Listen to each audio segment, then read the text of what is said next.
We spent 2 weeks on an epic train journey across Europe, starting in London and finishing in Tallinn, Estonia. Along the way, we'll be stopping in 6 countries and exploring 6 cities, trying to see as much as possible. Now I think we've climbed nearly every tower in town. It's a bit of a mission to get up here. Uncovering local history and culture. So he is a legendary person here in Riga with an epic mythical story behind him. And of course, trying loads of local food. Well, these wasps are attacking me.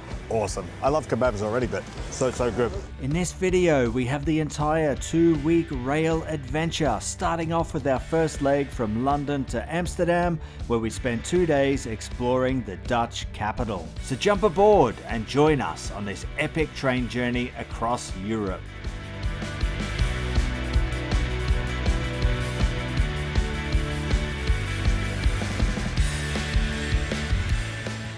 We are in St. Pancras International Station in London, and we're about to start a 2-week rail journey across Europe, where we're stopping in 6 countries, exploring 6 cities, finishing up in Tallinn, Estonia, right up in the northeastern Baltic region. And first stop is Amsterdam. We have a train to catch. Let's go. Let's go.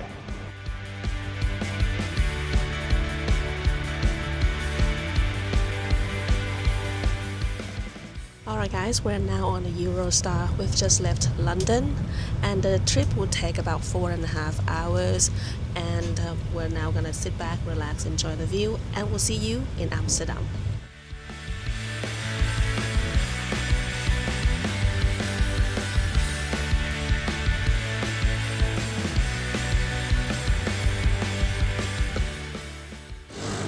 Welcome to Amsterdam, a city of 1.8 million people here in the Netherlands. So this place is famous for its network of canals, bicycles, and coffee shops. So it's about 3 p.m. and we just arrived at the Amsterdam Central Station. So we're gonna go check in right now, and then we're gonna spend the next 1 and a bit days exploring the city. So let's go.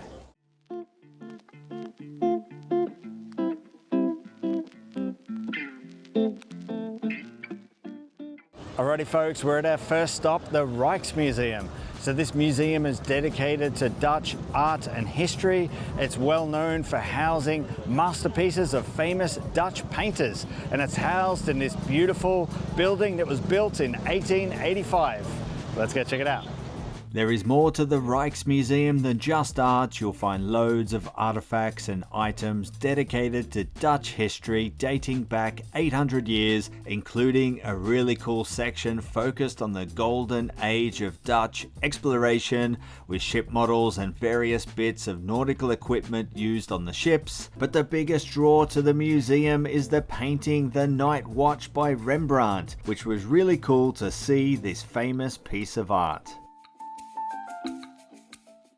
Yeah, so here there is like a guide to what is in the painting here. And there's so much hidden symbology and messages just within one painting. It's crazy. Proper Da Vinci Code stuff. Alrighty folks, that was the Rijksmuseum. So that was really cool. Wasn't expecting that. So it's supposed to be the largest art museum in all of the Netherlands.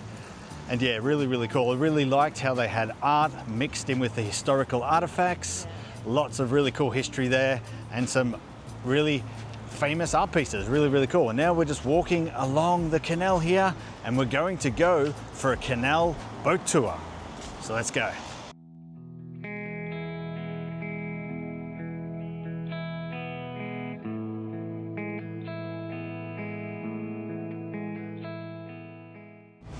Alrighty, so we're now on the canal boat tour. So this is an open boat tour, which is really cool. We can see all around quite clearly. It costs 25 euros and goes for 75 minutes.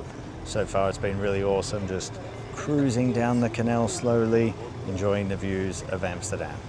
Amsterdam is famous for its network of canals, and a canal boat tour was high up on our list of things to do. There were loads of companies around, and we did no research and just randomly picked one that we passed on the way to the museum. It was a little pricey at 25 euros per person, but it was open topped and only had maybe 12 passengers on board, but it was totally worth it. It was a really awesome experience to slowly cruise up the canals, go under bridges and see this beautiful city from the water.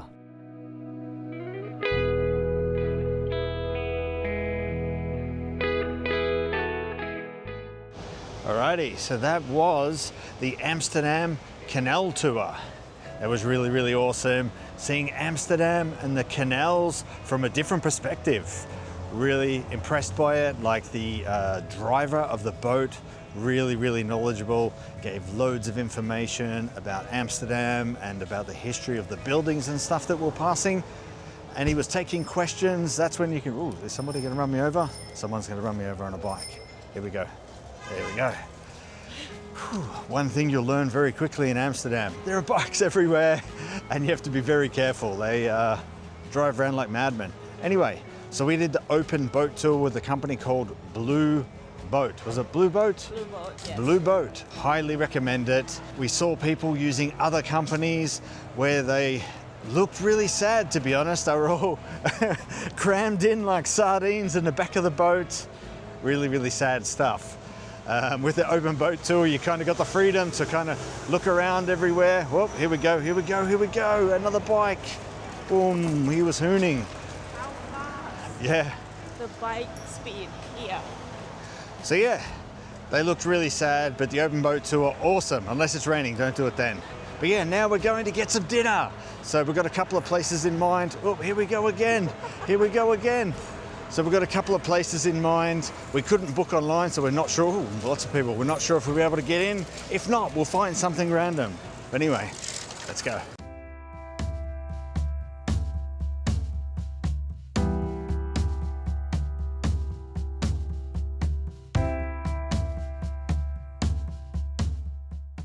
Alrighty guys, so we got into our first choice restaurant.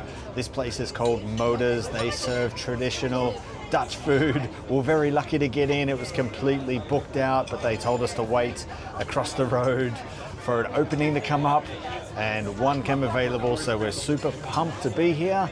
So Moders means mother, and the decor of this place is really, really beautiful. So the whole interior is just decorated in pictures of mothers.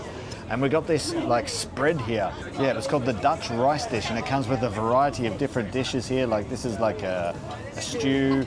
Here's another stew. And what was this called? Stomp or something? Stomper. And this is like mashed potato with sauerkraut, bacon, sausage. Yeah, so now I've got various things from the sampler ready to try. So in the menu, they actually recommend, if you've never had Dutch food before, to get this sampler of dishes so you can get an idea of what Dutch food is like. Let's give it a try. So I've got the stomper here, and as well as one of the stews. So I'll give this a try. This has got like sauerkraut, mashed potato, a bunch of other stuff.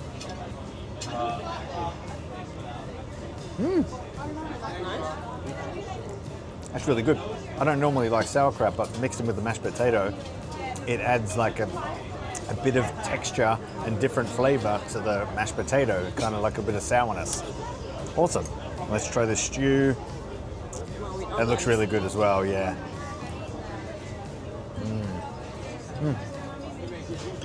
Oh yeah. It looks like a food that your mom cooked for you. It really is. It is that. It's really comforting. It just melts in your mouth tender, as Mark Weens would say. Absolutely delicious, and a really strong beef broth taste. Really, really cool.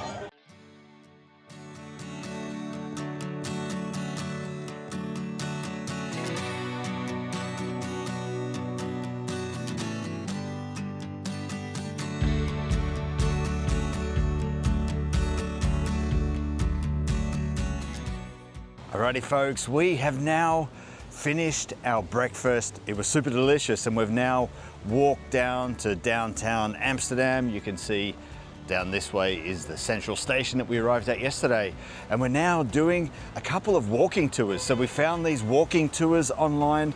We're doing 2 routes today. There's this one here, which is the western route, and there's another one that takes us through the most historic parts of Amsterdam. So this one here will take us on the Western Canal route, it's called. So it takes us around the canals. There's multiple stops on the way where there's historical places and points of interest. And the first one is right here, the building right behind me, which is the oldest stepped gable building in Amsterdam. And now it is a coffee shop. So if you fancy a coffee, you can pull in here, but we're gonna keep on moving to the next spot. Let's do it.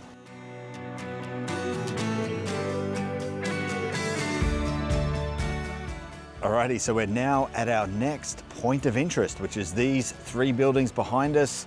So they represent 150 years of construction, with the earliest one being 1620. All of these buildings along the canals here back in the day were warehouses, and you can see that every building has these little hooks built at the top, and these were used to hoist goods up into the building so they can be stored in the upper floors. So yeah, really, really cool. So let's move on to the next stop. The walking tour was a great way to see the city as we got to learn some of the history along the route, and between stops we were walking along the lovely canals and local streets, soaking in the atmosphere of the city.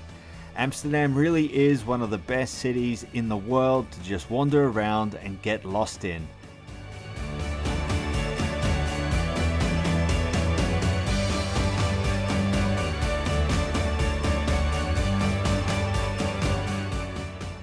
Alrighty folks, we are at our next stop. We are in the heart of the red light district here, and behind me is Oldenkirk, which is the oldest church in Amsterdam and also one of the oldest buildings. So quite funny that it's in the middle of the red light district. Maybe people would come here to forgive their sins after the things they've done while in this area. Who knows? But anyway, let's move on to the next stop.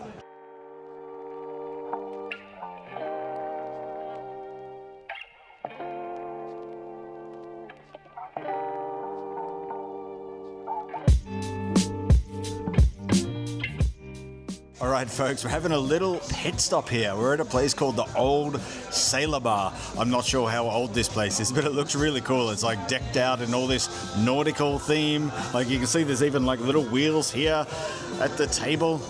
We just got ourselves some Amstel, which is a beer from Amsterdam. So why not, when you're in Amsterdam, drink some Amstel. I already know I'm gonna like this. I really like Amstel on a normal day.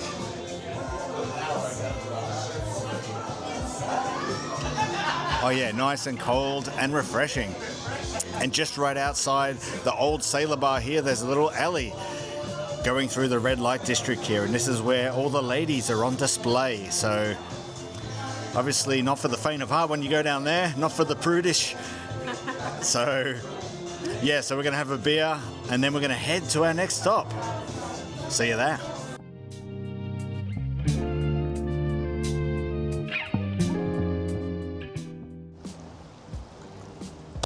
Finally, lunchtime that we've been talking about. So we've just bought the fish from Friend Herring Handle Shop. It's just a kiosk in the middle of the intersection. So we got 2 types of food.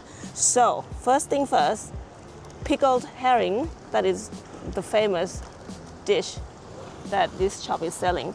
And another one is deep fry. I think it's cod. It's called kibbeling. It comes with a sauce. Yeah. So you can't go to Amsterdam without trying. No, they claim to be one of the best. Wow, so let's find out. Have you ever had pickled herring before, Nat? No, I don't think I do. Here we go. This is raw fish, right? That's been pickled, right? Raw fish has been pickled. I'm gonna have this ready because. Let's go. Cheers. You're brave. Slimy. Could you become Dutch and eat pickled herring every day? I don't think so. No, it's a hard no from that. And now try the Not really a kibbeling fan. thing. Yeah, you're not a fan. I'm gonna be a fan Kibbeling? of. That's not kibbeling. What's it called? Kibbeling. Kibbeling. Okay, it is kibbeling. You can go with the sauce. Why not? Yeah, that looks good. That actually looks really good. It looks like a little nugget of fish and chips. Look at that. Yeah, pillowy. Pillowy. It looks See? beautiful. A little nugget of fishy joy. Yeah. Yeah. This one is a win. That's for the win. So a hard no for the pickled herring for Nat. But the kibbeling is a 2 thumbs up. Yeah, 2 thumbs up. Okay, cool. All right. Yeah. So let's finish this off and then move on. Let's do it.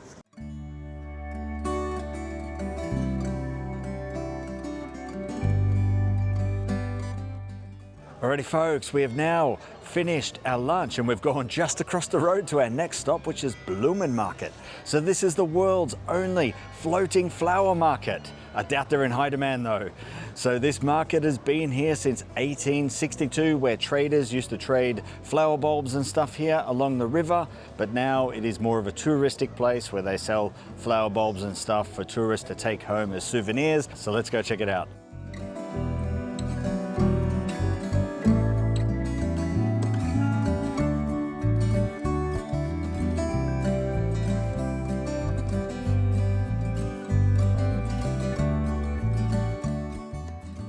All right, so that was the Bloemen Market. So I would have to say that is my favorite floating flower market in the world.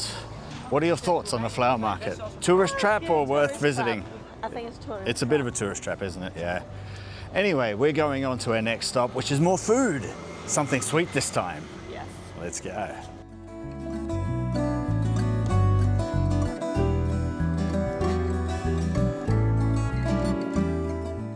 Alrighty folks, we're at our next stop, Hans Eggstorff Bakery. So this place specializes in stroopwafel, which they make fresh right in front of you. So basically they get a waffle, they cut it in half, and then they put caramel on top and then slap the 2 pieces together, and that's what you're left with. So this, I'm really looking forward to. So let's try this bad boy.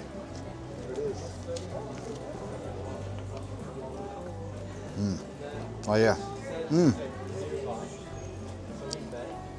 Not as sweet as what I was expecting. Really cinnamony. Really cinnamony. Just beautiful, goopy deliciousness inside. Absolutely beautiful. Yeah, I'm in love with this already. We're gonna have to buy some more.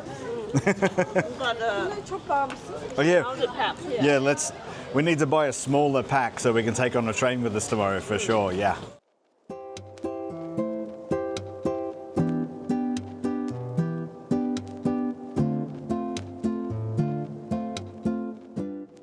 Alrighty, behind me, across the canal there are the dancing houses. So this is the best example of how the foundations of the buildings here are really soft and make the building sink and lean. So you can see 4 buildings there. They're all leaning on massive angles, and they've got like chocks in between the buildings now to hold them in place so they don't fall down and collapse and stuff. So our tour guide yesterday told us that the people who actually live in those houses have had the floors straightened out because there's such an angle on the floors. You just wouldn't be able to live there without doing it. So yeah, pretty interesting. So now we're moving on to our next spot.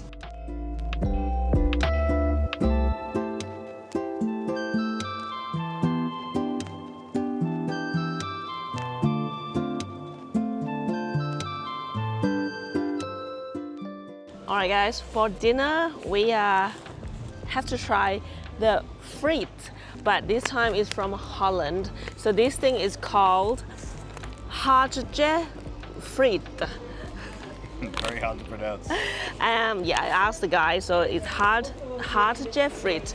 It's the fries, and I ordered with the Belgian mustard. So they say it's Mayonnaise, tangier. Belgian mayonnaise. Oh, sorry, Belgian mayonnaise is tangier than normal mayonnaise. So let's have a try.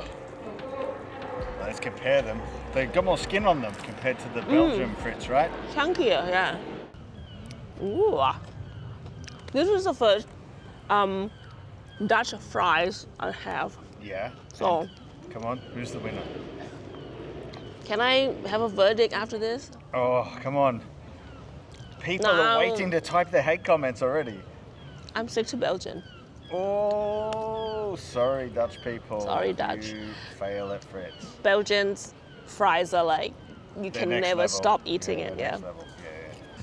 Good morning, folks. So it's about 6:30 a.m. and we're now making our way to the Amsterdam Central Station. to start the next leg of our journey to Germany. So yeah, looking forward to that. But yeah, so we've had a really good time here in Amsterdam, exploring the beautiful streets, learning about all the history of the Dutch Golden Age. And who would have ever thought we'd become experts at Dutch architecture? I never would believe that I would know what a double-necked gable was. Who would have thought? And stepped gable. And stepped gable. We're just like the Dutch architecture pros. So anyway, heading to the station, catching a train to Germany. See you there.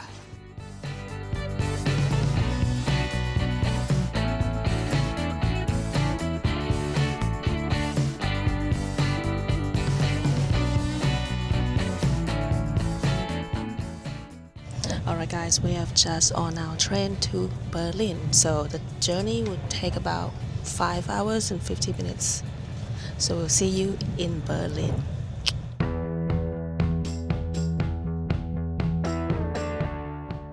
Welcome to Berlin, a city of 3.8 million people located in northeastern Germany. So we just arrived at the Hauptbahnhof station. It's about 2 p.m, so we're gonna go to a hotel which is just there, the My Ninja Hotel. So yeah, we're gonna drop our bags off there, then we're gonna go do some exploring and check out the East Side Gallery and also grab a bite to eat. So let's go.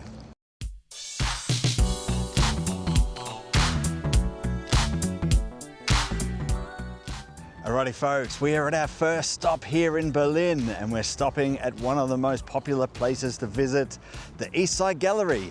So here is the longest section of the Berlin Wall that still remains, and it's been transformed into an open air art gallery with artists from all around the world painting murals on the wall. So this section of the wall is about 1.3 kilometers long, so we've got a lot of murals to cover, so let's go. It is really awesome to see the Berlin Wall that was once the center of one of the most iconic moments in modern times, and we love how they've turned a space that once divided people into a place that brings people together, and at the same time it preserves this piece of history for future generations to see. And best of all, it is free to visit. Very, very awesome so far. Really enjoying all the messages of peace and hope on the walls, and also trying to figure out what the message is in some of these. Some of them are very cryptic, but yeah, very, very beautiful. Loving these murals.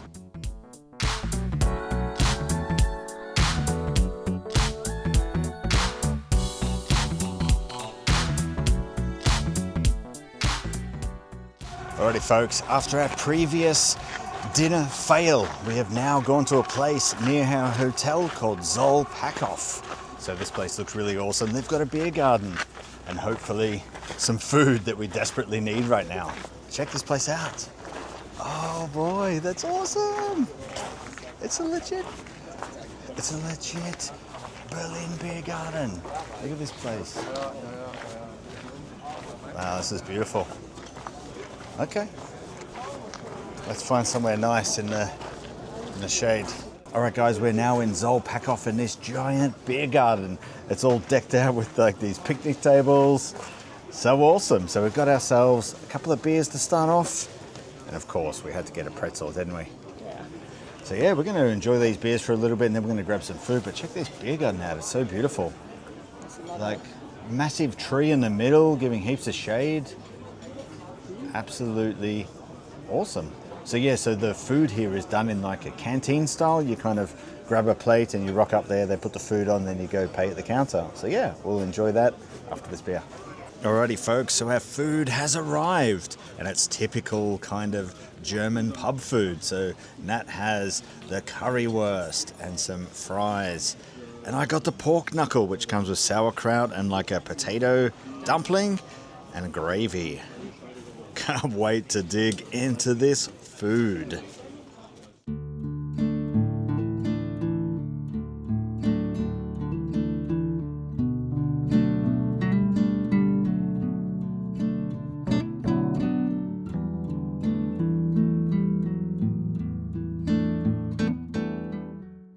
Good morning everyone, and we are standing in front of the iconic Brandenburg Gate. So this is one of the most iconic sites in the city. It has stood here for over 200 years. And when the city was divided, the Brandenburg Gate sat inside of the restricted zone, so it could not be visited by the east or the west. And when the walls came down, it became a symbol of reunification.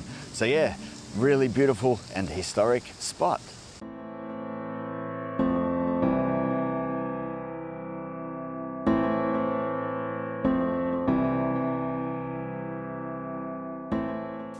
We made our way to the Victory Column, which stands tall in the heart of Tiergarten. It was built in the 1860s to commemorate Prussian military victories, and while you're here you can climb the monument for commanding views of Berlin, and that's what we came here to do. Alrighty, so we made it to the Victory Column, and it cost €4.50 to climb it, but it's cash only. And of course, the lemons we have no cash. So now we have to do a dash to the train station that's nearby. It's probably a 15-minute walk each way. So don't make the same mistake as us and lose 30 minutes just to walk to the station and back. Schoolboy era. Schoolboy era. See you at the Victory Monument. Ha ha. Naturia, cash in hand. Alrighty, so we're now climbing the 285 stairs to the top of the monument here. Yeah, so once we reach the top, we'll be 50 meters above the ground. All right, so we're now on the first floor of the monument, which is this really detailed mosaic. Really, really beautiful. And we've got golden kind of flowers on the roof. So beautiful. Wow, this is awesome.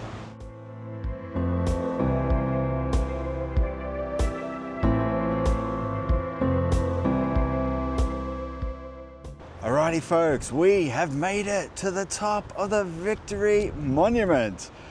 Absolutely amazing views up here of the Berlin skyline. 360 degrees, you can literally just walk around this entire monument here.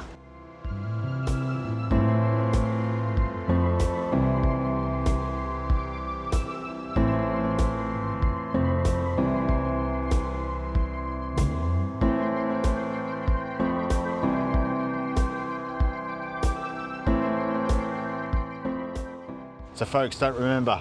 All right, so folks, don't forget, it is cash only here, €4.50. Bring your cash along. Yeah, totally worth it.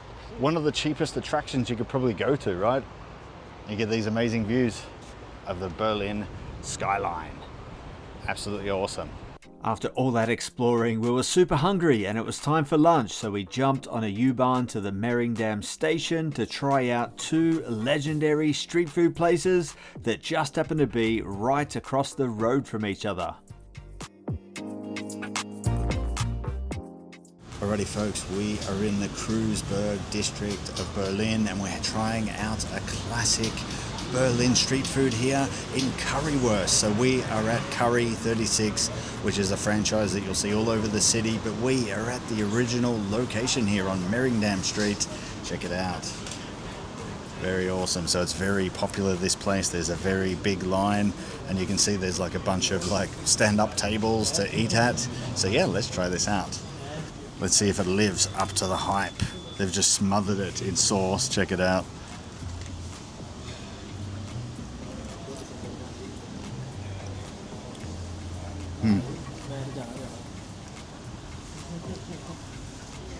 Is it all over my mouth? No, it's fine. Wow, that is awesome. That is probably the best currywurst I've ever had. It has more of a ketchupy flavour than other currywursts that I've had. A little bit tangy, that curry kind of flavour in there as well. Awesome. I think I'm a currywurst guy now.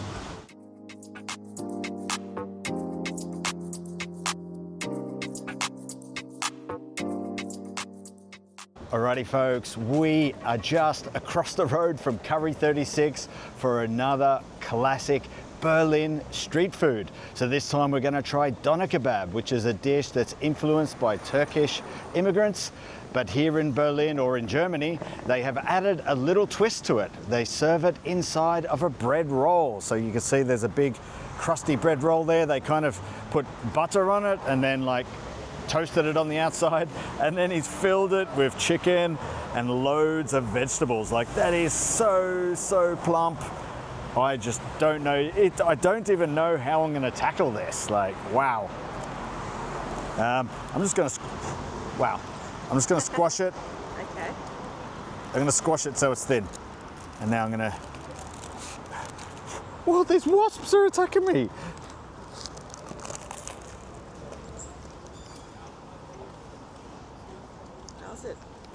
That is so good. The crusty roll gives it a bit of texture, and you got that, you know, juicy, delicious meat, the Turkish vegetables and stuff, the Turkish salad in there. Awesome. I love kebabs already, but yeah, this is pretty neat. So yeah, this shop is very, very popular. It is a legendary kebab shop. The line is very big. You have to wait very long for your kebab, but it's well worth it. Definitely come here. Hit up both like we did. Yeah. Curry 36 across the road once that truck moves. That one with the awning. And then Mustafa's right behind us. Yeah. And the train station is just right there. Right there, the train station. What's it called? The Mering-Dam. Yeah, the Mering-Dam train station, U-Bahn or whatever. Yeah, just two there. birds in one stone.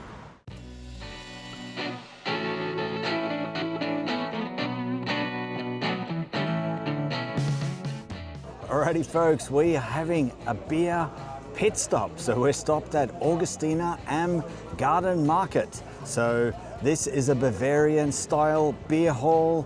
And so we're sitting outside today because it's such a beautiful day. We've been so blessed so far on this trip with amazing sunny days. And this time I got myself the large size beer, and it comes in this giant Stein glass. It's like a liter. It's like a gym workout. I'm going to have some muscles after drinking this. But bloody hell, that's a lot of beer. So yeah, we're going to drink this up and then go somewhere else. Not sure yet what we're going to do, but maybe nothing. Might pass out. Who knows? But yeah, let's drink this up. I need 2 hands to lift it. It's hefty. Yeah, very nice.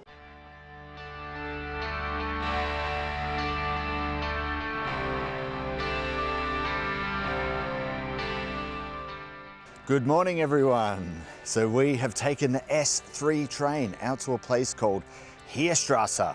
And right now we're in the middle of a woodland because we are going to a place called Teufelsberg. And to get there, you need to hike through these woods and up a mountain. So yeah, we're still in Berlin. You wouldn't believe it. Like just outside of the station, you walk down a little bit and here's this woodland. So yeah, see you at Teufelsberg.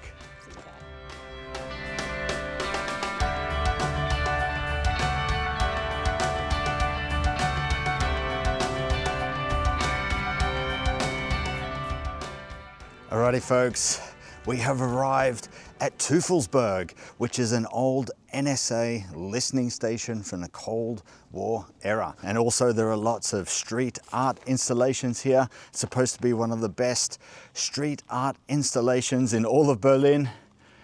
Looks pretty cool so far. Look at this place. You can see all these towers with, I don't know what they are, radar stations. I don't know what it is, but yeah, let's go explore this place. Looks awesome.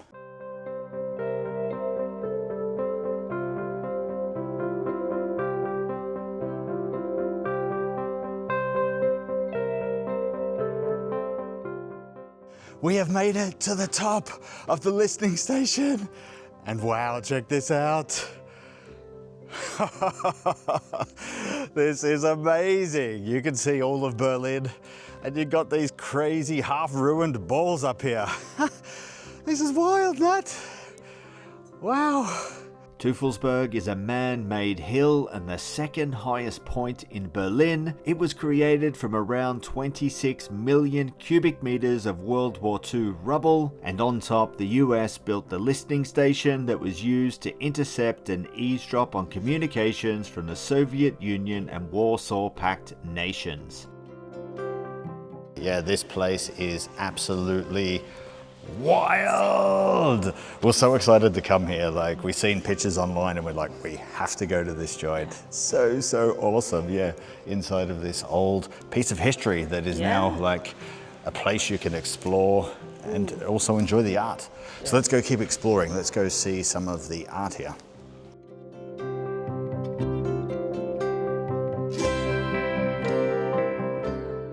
Yeah, so we're now 2 floors down from the listening station and there's a bunch of art installations here. Really cool, like this one here. This bird thing behind me. On every wall, there's a bunch of just walls here with art on them.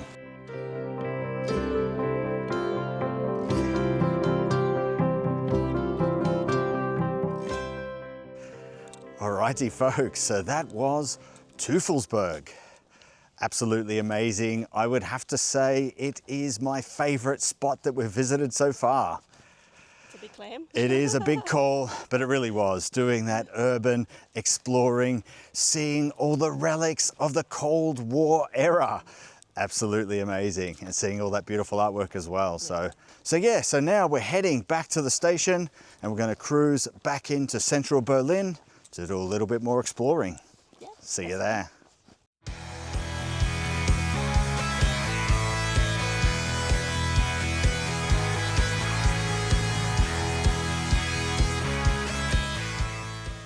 Alrighty folks, we are now in Alexanderplatz and behind me is the World Time Clock right there. So it has 24 sides and it represents each of the 24 time zones. So this here was built in 1969 and it was part of the Soviet redesign of the area. And now we've got all sorts of noise going on. And right now there is the German version of Slash busting out some wild guitar solos for our entertainment. And behind us also, if you look to that side, you can see the Berlin TV Tower. So we're gonna go check that out after this. But first, let's see if our home cities are listed as one of the cities on the world clock. Let's go. Straight away, we can see it already. There is Melbourne.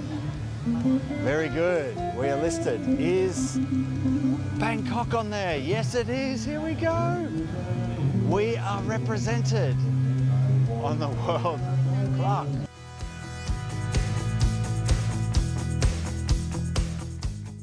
Alrighty folks, we're still in Alexanderplatz and we are at the Berlin TV Tower. So there it is there.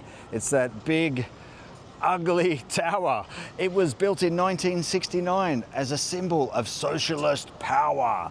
And yeah, so you can go up there today where there's a revolving restaurant and a viewing deck, but it costs 30 euros per adult to go up there.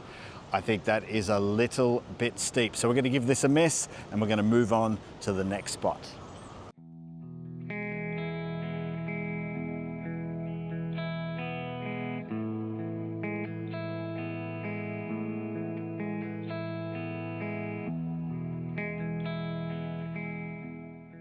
Welcome to the Berlin Cathedral.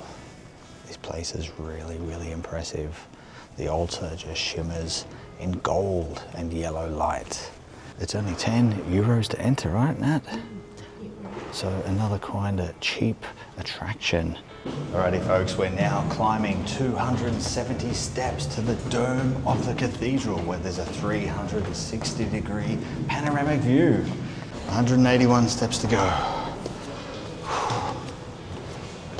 Alrighty folks, we have climbed to the dome of the Berlin Cathedral. Up here you get amazing views over Berlin. So why go up to the TV tower for 30 euro when you can come here for 10? Wow, yeah, let's keep going around and check out the views from the other areas. As you can see from the dome, you get absolutely amazing, commanding views of Berlin. You can see Museum Island below, the TV tower looking back towards Alexanderplatz, and just amazing views in all directions. This cathedral here really sets the tone for the rest of the trip, as we will climb many more church towers in search of amazing viewpoints. Not only was the cathedral really beautiful on the inside, you get to climb to the dome and get those beautiful panoramic views of Berlin, just for 10 euros. good bang for your buck. So I would skip the Berlin TV tower and come. I'm still salty about that 30 euro. Absolutely salty. And come here for 10 euro. Climb the Berlin Cathedral. Amazing views. Good morning, friends. It's about 5 a.m. and the Euro train journey to Tallinn continues. So today we are catching a train from Berlin, Gessenbrunnen to Warsaw, Poland. So this is going to be a new country for us. We're super excited. Can't wait to get there. But first we need to go from Hofbahnhof station to the Gessenbrunnen station. So we'll check in with you later.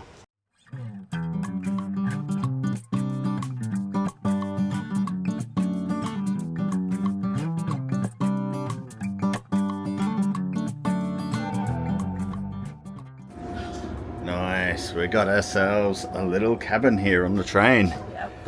All right. I didn't even remember I booked. Yeah, I forgot that we booked this little cabin, so yeah. We're about to leave. We've had a couple of platform changes, but all good. But yeah, the German trains are really good. They just notify us real time when we need to change the platform. Yeah, that was really good. Yeah, I was so impressed by that. Yeah, it's so proactive. And we got the email, and then on the DB app, it's completely changed with the new platform where you need to be, which is good. Yeah, otherwise it would have been a drama because it just disappeared off the board, the train journey. So it was like, ooh, what's going on? And then instantly we got the alert. So yeah, and it's very on time. Yeah, on time. So we should be in Poland in like 5 hours in Warsaw. 5 hours. Yeah. See you there. Welcome to Warsaw, a city of 1.8 million people in East Central Poland. So this is our first time in Poland and we're super excited to try the food and also explore the city over the next 1.5 days. Not sure how much exploring we're going to do today due to the weather. But anyway, the first stop is right behind me. The Palace of Culture and Science. So this building is the second tallest in Poland and it was built by the Soviet Union as a gift to Poland and it is dedicated to Joseph Stalin. So yeah, let's go check it out. The Soviet-inspired Palace of Culture and Science is a very iconic building that dominates the Warsaw skyline, and you can also take a lift to the 30th floor where there's a viewing platform with epic views of the city. So let's head up there.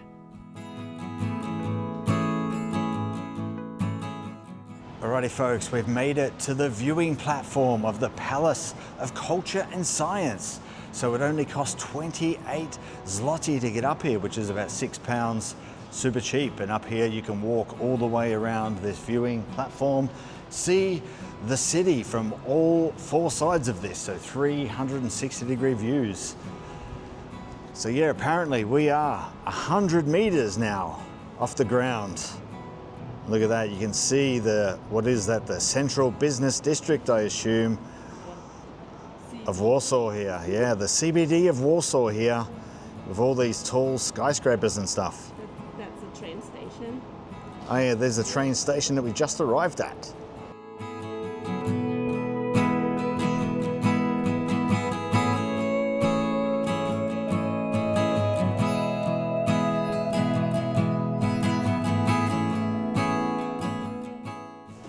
Going down. You can't miss this.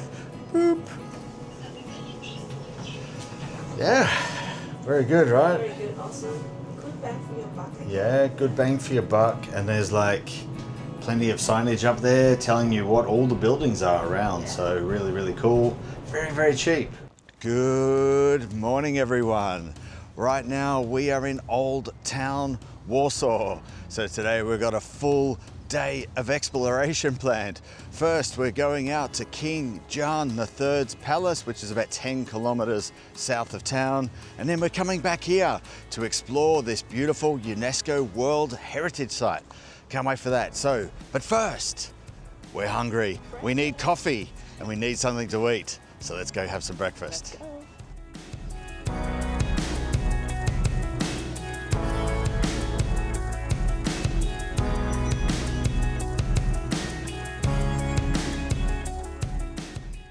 Alrighty folks, so for breakfast this morning we're having a traditional Polish donut. It's called pączki. So it is a yeast donut and it's filled with a rose jam. So let's break this open and have a look. There we go. Nice cross section there. So let's try it out. Very sweet, very soft, very floral. So yeah, really nice. And then follow it up with a coffee. It's a perfect combo. Oh yeah.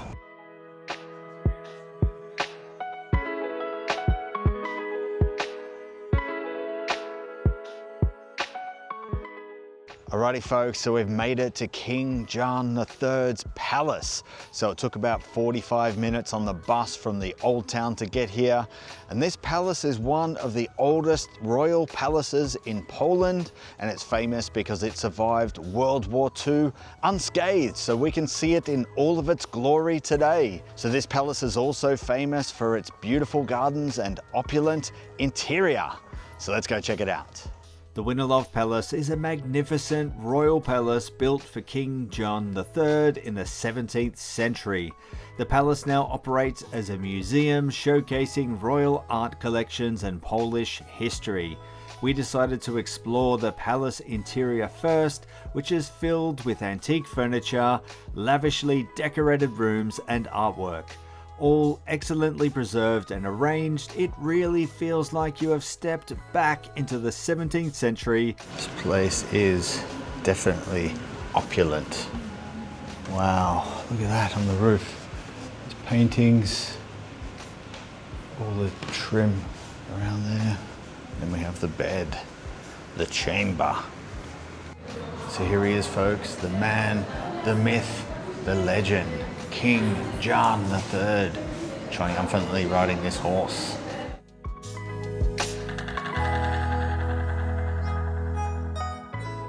All right, so we've now finished exploring the palace. Yeah. Absolutely amazing. I don't think I've ever seen a palace in such good condition. Everything was in such good condition, so much information. You could literally spend hours wandering around. Yeah, really amazing. So now we're out in the garden. We're going to explore the garden here. And this bit is like a rose garden or something. Really cool. Yes, let's wander around this garden. The Winterlove Palace is surrounded by over 90 hectares of historic parks and gardens. The central and most famous area is the Baroque Garden, designed to complement the palace's architecture. This area was our favorite spot. The gardens here are incredibly beautiful. There are loads of perfectly trimmed hedges and colorful flower beds, and all with the backdrop of that bright yellow popping palace. It was just a really picturesque spot.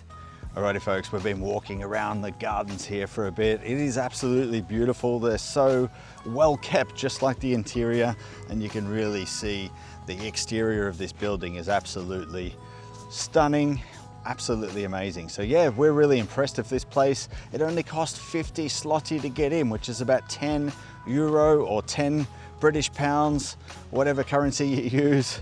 But anyway, we are about to head back into the old town and do some more exploring. We'll see you there. Alrighty folks, we are back in the Warsaw Old Town.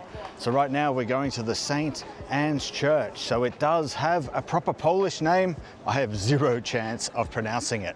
So I'm going to say the English translation, St. Anne's Church. So there we can climb the bell tower and get views overlooking the Old Town. Let's do it. Let's go.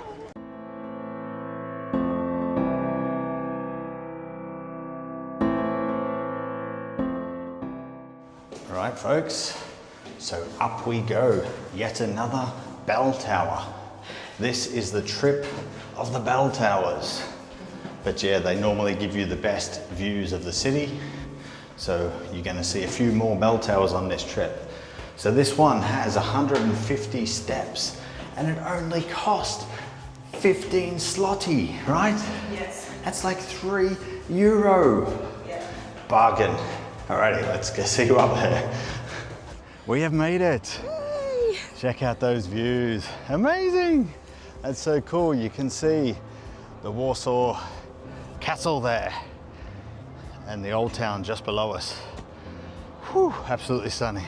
I forgot to mention this at the time, but the viewpoint overlooks the castle square with Sigmund's column sitting prominently in the heart of it. Erected in 1644, it honors King Sigmund III, who moved the Polish capital from Krakow to Warsaw. The column was toppled in World War II, but was rebuilt with the statue of the king placed on the new column.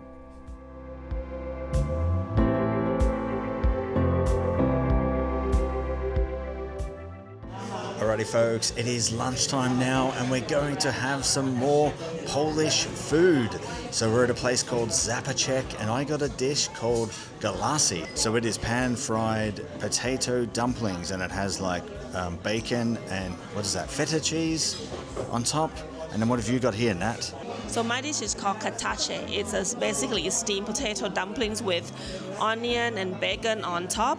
And the stuffing is meat, I don't know, beef and meat all together. And I have the drink. I think it's called Schlotzeny Napa. So it's like juice, blueberries juice, something like that. So yeah, it looks amazing and it tastes so refreshing though. And of course we have pierogi. So we've got a mixed bag of pierogi here, meat, bacon, and also some feta and spinach. And of course, a Polish pivo. Oh dude, we've almost finished. One thing about Polish food, it is so filling. It's like mostly made out of potatoes and dumplings and all this kind of stuff. I'm absolutely stuffed, but that meal was absolutely fantastic. Felt like proper home cooked stuff. Yeah, almost done. Yeah, properly stuffed, but totally satisfied. Yeah, you're gonna have to roll me out of this place, I think. Anyway, we'll finish this up and we're gonna keep exploring.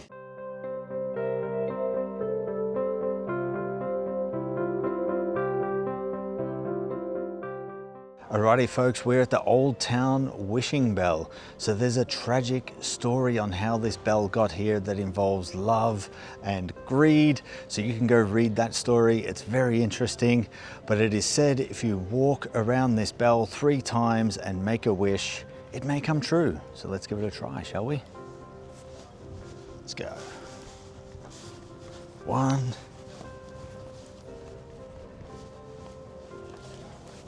2, 3rd time. Oh yeah, alrighty. My wish is that all of you lovely people would subscribe to our channel.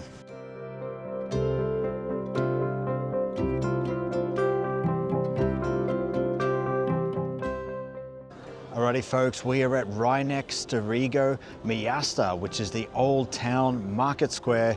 It's been here since the 13th century and it was bombed heavily in World War II, but it's been restored to its former glory and now you'll find it's surrounded by beautiful, colorful buildings as well as restaurants and cafes which you can sit at and chill and take in the serenity here.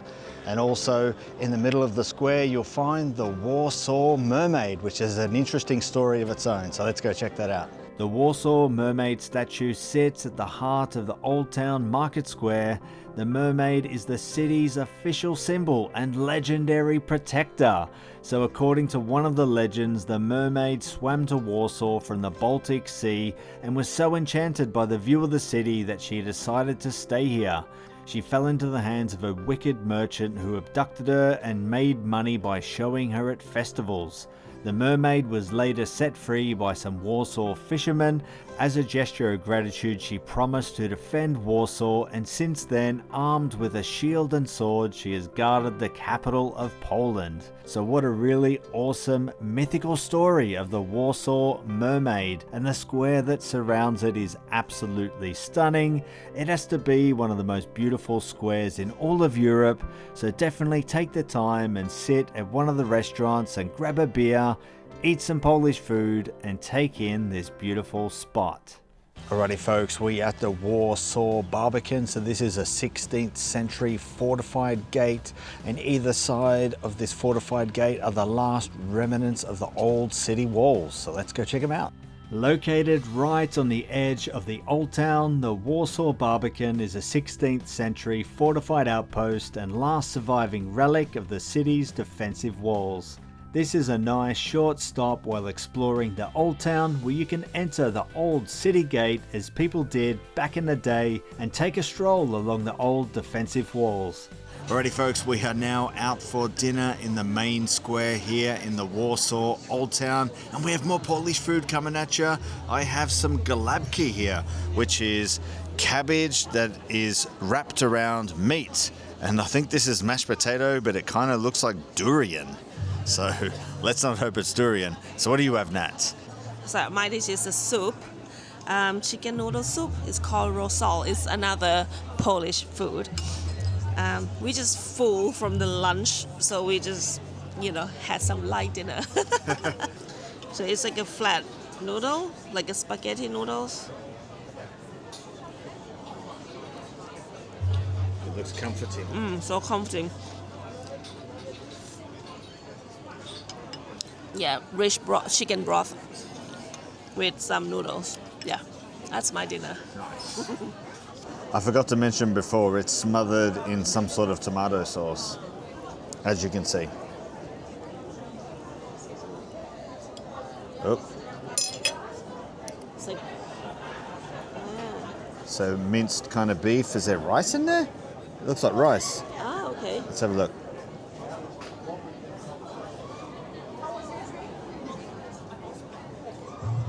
Oh yeah. Oh yeah, that is really, really good. That is really, really good. The beef, there's like beef and rice, and it's kind of like spicious. The sauce is tangy. That's fantastic. That's one of my favorite dishes. Oh, really? Yeah, in Poland. Yeah, that's really good. I like it. So yeah, we're gonna enjoy this meal, have a few more beers. There's actually a craft brewery down the street there. We might hit that up later. Yeah. All right, see you there.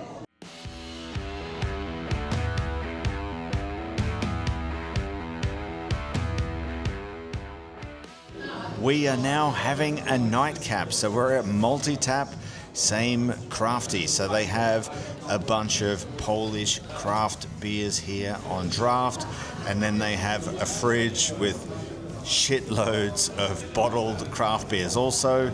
So yeah, I got the Pilsner because I'm not feeling too adventurous tonight, so I got the Pilsner. So let's see what it's like.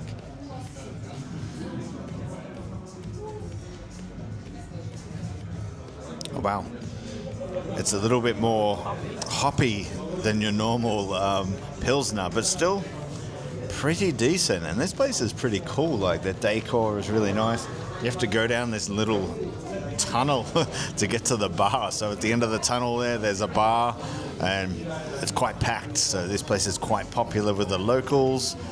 Yeah, really digging the vibe here. And if you're into your craft beers, they have a million varieties of Polish craft beers, so you can just go to town.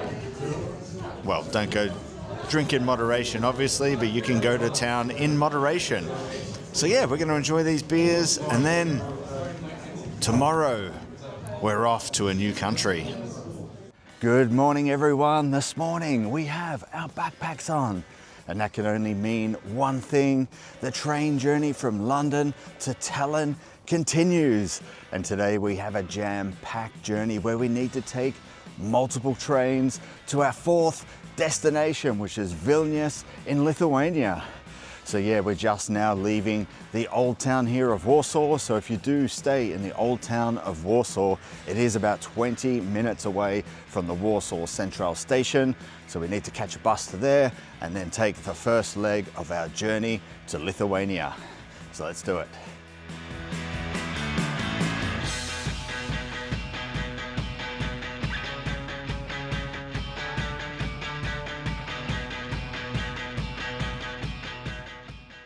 Alrighty folks, we are now at the Warsaw Centralna station. So we're going to catch a train to a place called Mokawa in Lithuania. So it is 6 kilometers over the border from Poland.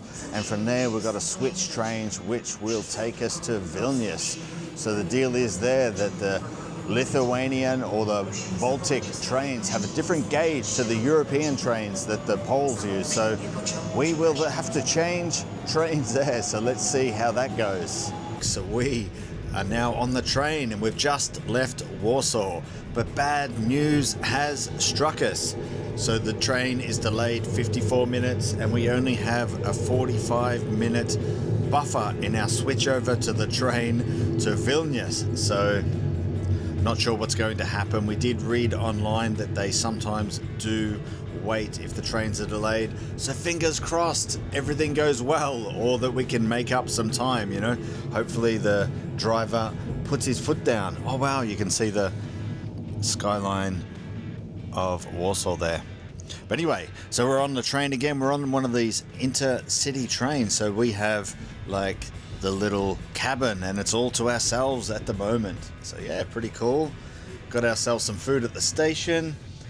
So today's journey is going to be really long. It's about 9 hours. But now we've got an extra hour, so we're going to arrive at about 6:30 p.m. So yeah, we might check in with you later. Yeah, we got a lot of food, so we're not going to go hungry. That's one thing. So yeah, so we'll check in with you sometime, somewhere along the journey.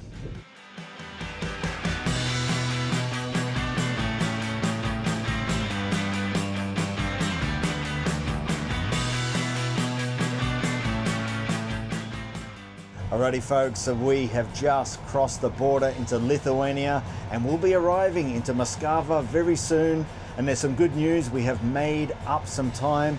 So we're only 25 minutes behind schedule now. So we should be able to catch that train to Vilnius.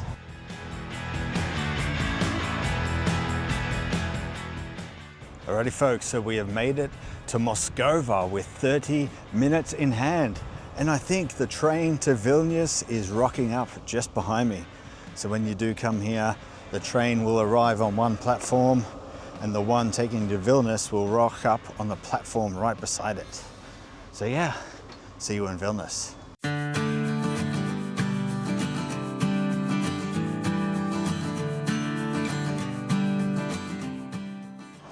Alrighty, so we finally made it to Vilnius. So it was just a 2-hour journey after catching the second train at Moskva. And it turned out in the end, I really don't think that we would have ever missed that train. So what happened was, when the train arrived at the station, the people got off that train and got on our train to go back into Poland. So I think if either train is late, they would wait for the other one. So yeah, I think it might have been a bit of a, you know, we got worried about nothing, but we don't know, there's no information about this. But anyway, here we are. And we've got a full day of exploring tomorrow. It is about 5:30 now. It's going to be, you know, after 6 by the time we go to our hotel and settle in. So we won't be filming anything more today. We'll do all the exploring tomorrow. We'll see you then. Welcome to Vilnius, a city of 607,000 people in southeastern Lithuania. So Vilnius is the capital city of Lithuania, and it's also famous for its old town, which is one of the largest medieval old towns in Europe. So we only have one day to explore the city and try as much food as possible. And right behind me are the Gates of Dawn, which is one of the 9 original city gates that were part of the original wall that surrounded the city. So yeah, let's not hang about here, let's start exploring.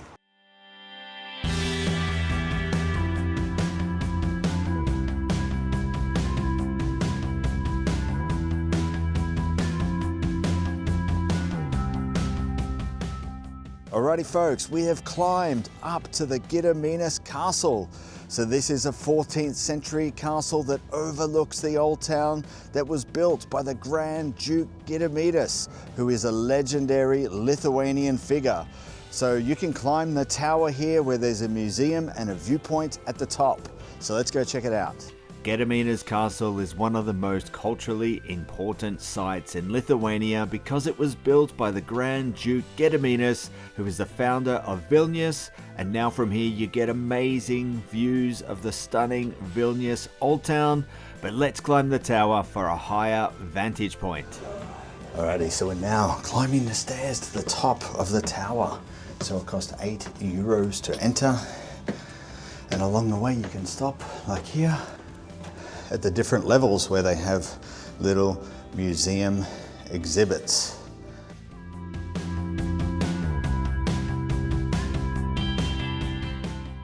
Alrighty folks, we are at the top of Gediminas castle. So up here we've got commanding views of Vilnius and the old town. Absolutely stunning.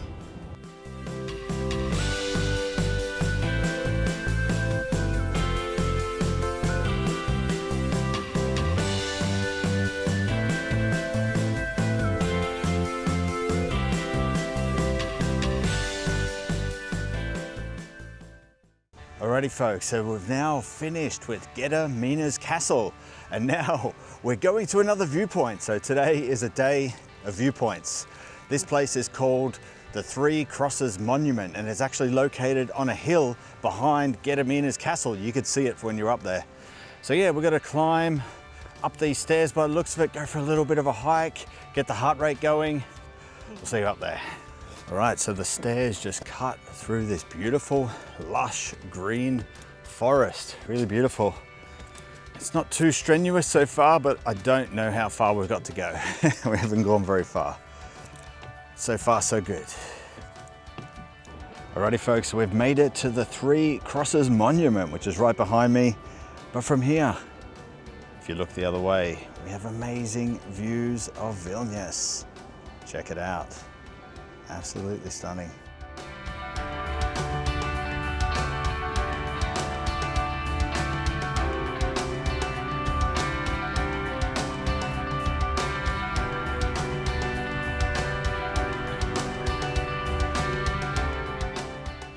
Alrighty folks, we're having a quick pit stop on the way to our next stop.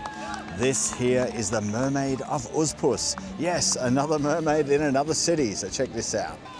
So there is a mythological story behind this mermaid. So apparently it draws people in with her beauty and her singing. And those who hear her sing stay in the Uspus district forever. All right, so that was the Mermaid of Uspes. I'll pronounce it correctly this time. Another mythological statue. I love myself a mythological statue. What do you think? I like these stories that come behind, yeah, these urban legends and stories behind these things. So yeah, we are now moving on to our next spot, which is the Vilnius Barbican.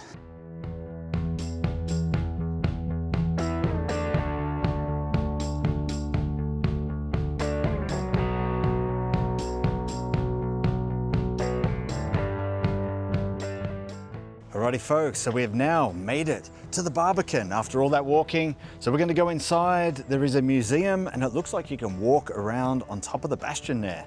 So let's do it.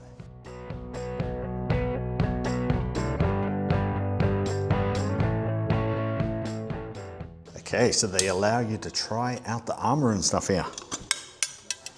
Helmet, oh it's heavy. Breastplate.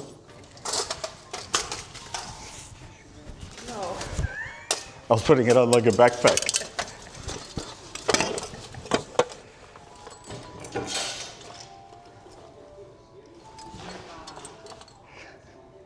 I'm fully decked out in armor, ready to take on all comers. That's so awesome. All right, so now we continue deeper into the bastion. This place is so cool so far. Really, really awesome. Just €6. Just €6. You can try on armor and explore this historic place. If you've played Carcassonne before, you will know what I'm talking about here. This is a meeple, yeah.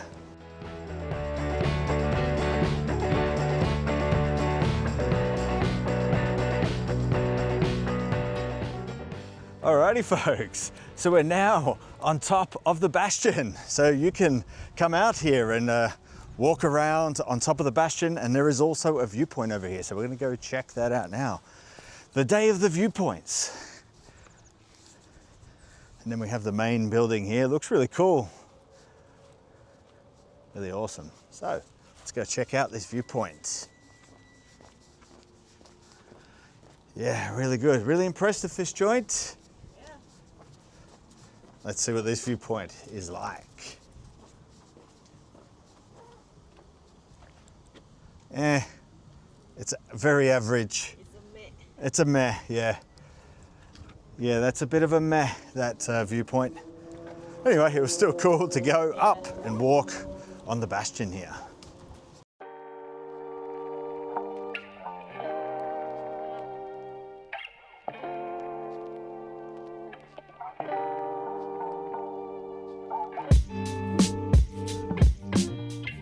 Alrighty folks, so we've stopped for lunch at a place called Etno Dvaras. So this place has a really unique vibe and atmosphere. It is inside a cellar below the main street here in Vilnius. So when you get here, you go down these stairs and you come down into the cellar, and it's like stepping back into time, into medieval times. The place is all decked out in this old weathered wood and all this old decor and stuff. So we've ordered some traditional Lithuanian dishes. So once they arrive, we'll try them out. Alright, the starter has arrived and we ordered the traditional pink soup, which is called shulti bashai or cold beetroot soup, and it comes with potatoes. So let's dig in. So I think it has some shredded beetroot and some vegetable, I don't know what it is, but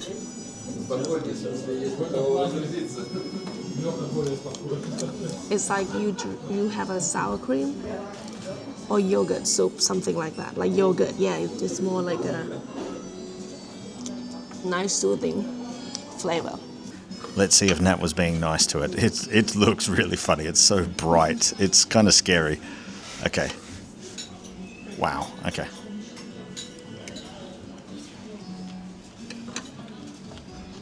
It doesn't taste earthy at all. It tastes really good.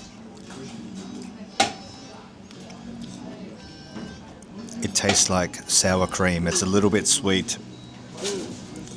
Has a strong sour cream taste, maybe chives. Yeah, chives. Not my favorite thing in the world, but I can see why somebody would like it.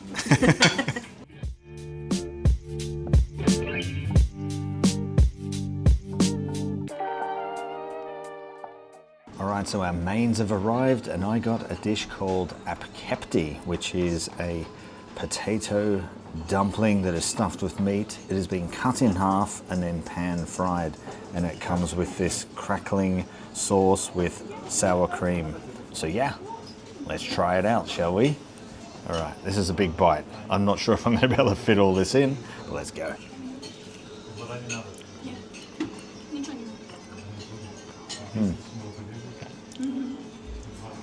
That's really good. It's similar to the Polish dish we had the other day.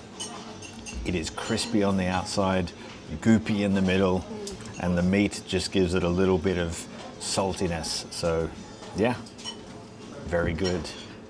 And of course, I'm going to be so full after eating all this. I won't be able to eat anything for the rest of the day. These potato dumplings are so filling.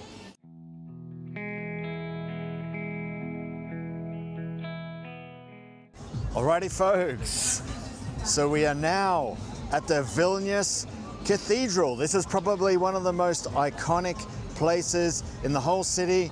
So we have the white cathedral behind us and the bell tower right there, which is actually separate to the main cathedral there, which is quite unique. It is absolutely carnage here today because this is the start and finish line of the marathon. So there's people everywhere. There's a guy talking on a loudspeaker. They're pumping techno music. It's like a party here. But anyway, let's go check out the cathedral. The Vilnius Cathedral and its iconic bell tower is one of the most iconic symbols of Vilnius. The bell tower is a separate freestanding structure that was originally part of Vilnius's medieval defensive wall that was repurposed to serve as the cathedral's belfry. The cathedral is free to enter and carries some of the same theme as the outside, all painted in white with large imposing columns.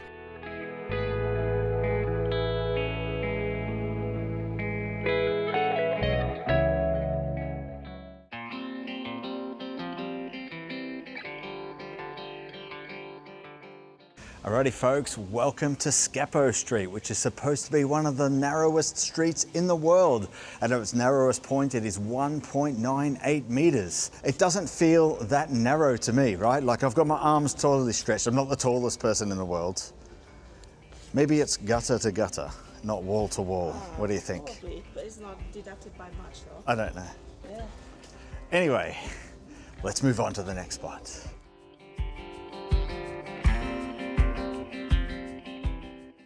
Alrighty folks, we are now at the St. John's Church and we're climbing the bell tower for another viewpoint of Vilnius. Wow, check it out. You can see the whole interior of the bell tower. The raw brick and wood of the stairs. Wow, that's amazing. Alright, I'm gonna go climb up there.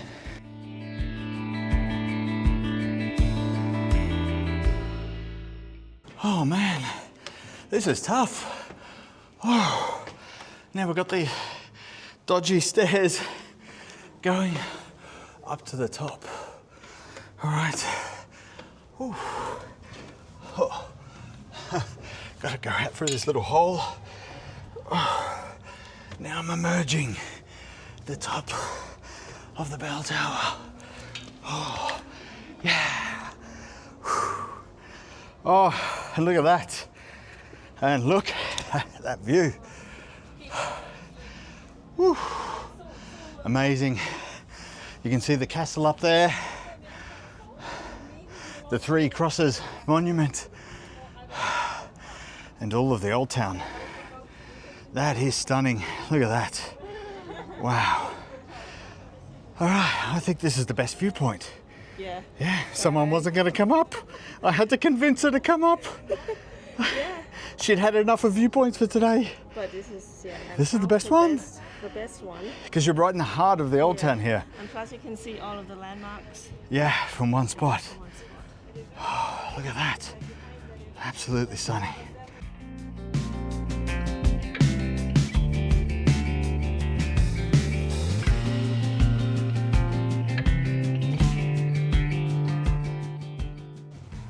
All right, so I think we're all churched out now. I've seen enough churches for our entire lifetime, I think now. So we are now going to look for a bar. We need a drink, we're thirsty. Yeah. So let's drink some local brews.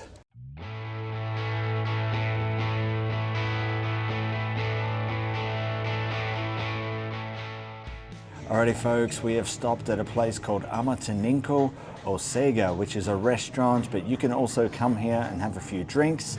And I've ordered a tasting board of Lithuanian liqueurs. Check them out. Yeah, so I'm not going to say what their names are because I literally cannot pronounce them. I can't even read it, so I apologize to all the Lithuanians out there. Nat will point the camera at each name and tell you so you can see what they are. So the first one is this red one. So let's give it a try. One shot. One shot. Oh yeah. Nice and sweet. It has like a fruity taste. Maybe it's strawberry or cherry, not sure. Let's move on to the next one. The pea colored one, the yellow pea color. Let's give this a try. Oh, that's very strong. There's a slight sweet aftertaste. I don't know what it's supposed to taste like. I don't know. But yeah, it's okay. Now we have Coca-Cola one. The Coca-Cola flavor, or Coca-Cola colored, sorry.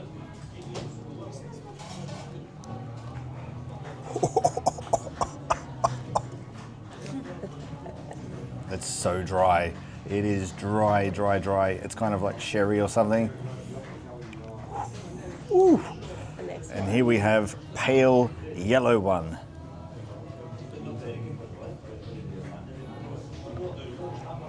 Whew. All right. Whew. Whew. I don't know what it tastes like. Maybe slightly aniseed. It's not very strong in flavor, but it's got a punch of alcohol in there. And now this one, the other Coca-Cola coloured one.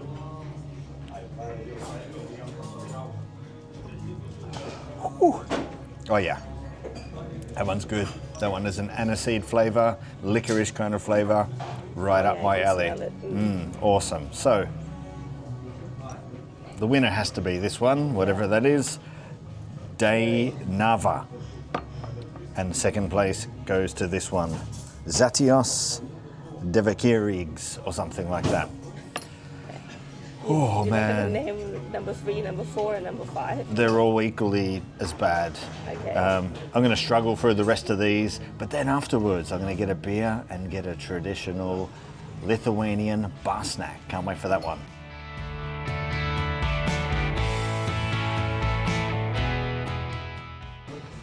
Alrighty folks, so I got myself a Lithuanian beer. It's called Wolfas Engelmann.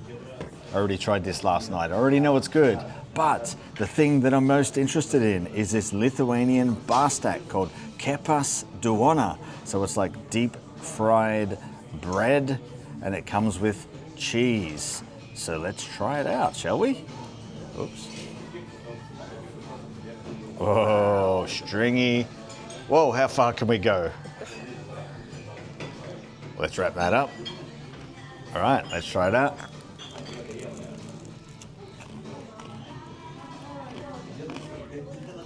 Oh yeah. Yeah, so it's garlicky, salty, chewy, and crunchy. And I'll follow it with the Wolfas Engelmann. This must be the easiest name to pronounce. Yeah, why can't every Lithuanian name be like this?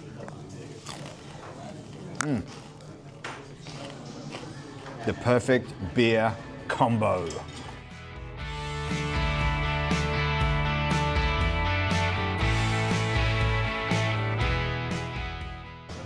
Alrighty folks, if you thought we couldn't handle any more alcohol, we're at a bar called Snekkertis, which was one of the most popular bars here in the old town. They have 1 million types of beers, Lithuanian beers, all sorts of beers from all over the world. But I've come here to try something I've never had before, and that is mead. So Lithuania is famous for brewing awesome mead. So here we go, check it out. Some beautiful golden mead. Let's see what it's like.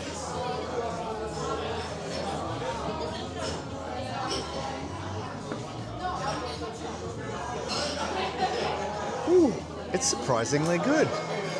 It's not, it's like sweet. It's like fermented honey or something. So I don't really taste much of a honey flavor, but it's sweet, smooth. It's not fizzy or anything like that. I like it. I like it. Describe what mead is.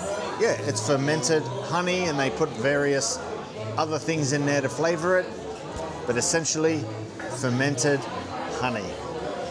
And it's awesome. I like it. So yeah, we're going to enjoy this beer here. Watch the football, the Manchester Derby. So yeah, very cool. And also, FYI, we have one more alcohol stop to go. This has turned into like some sort of like pub crawl here in Vilnius. Unintended. But yeah, check in with you later.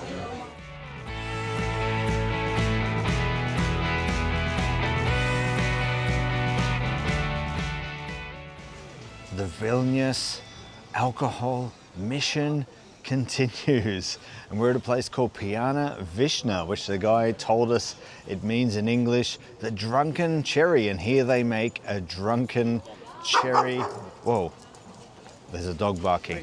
They make an alcoholic cherry drink. So check it out, it looks like this. It's a goblet of cherry alcohol. Now cherry is probably my favorite fruit, I'm not sure. It's one of my favorite fruits. But let's try this bad boy out.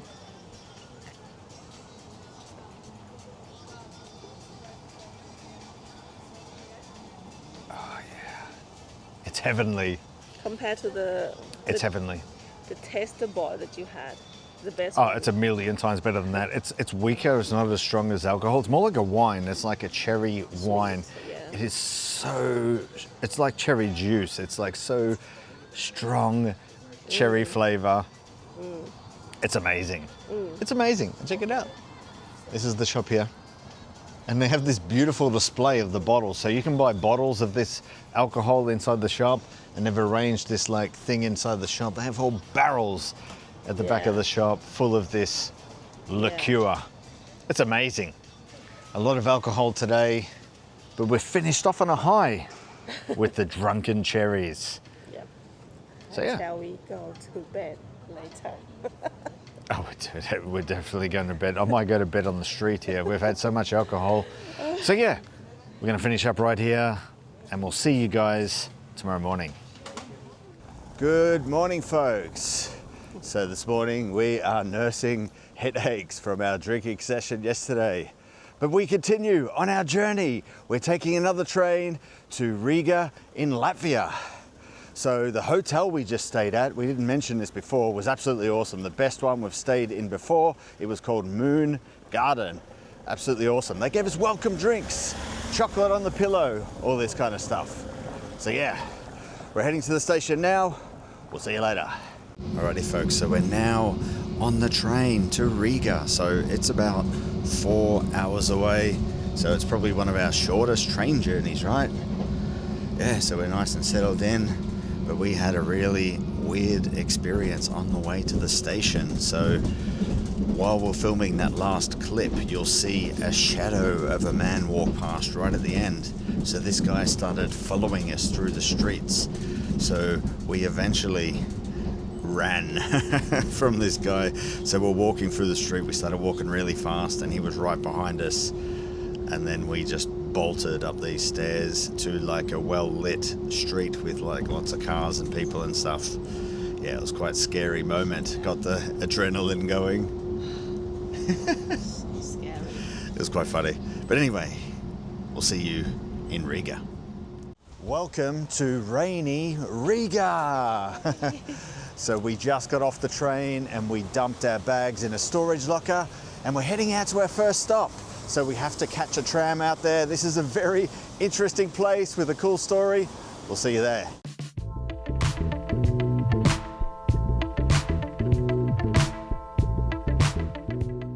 Alrighty folks, we are at our first stop here in Riga.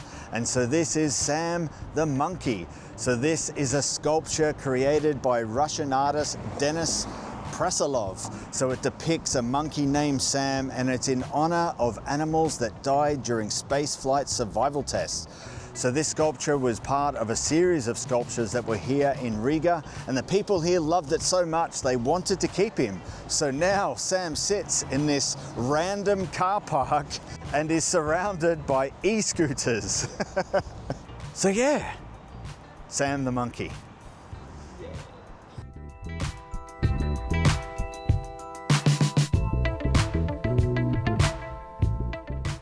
Alrighty folks, so we're now going out for dinner and we're at a place called Folk Club a la Pagrabs, which in English means folk club in the cellar. So this is like the place we went in Lithuania.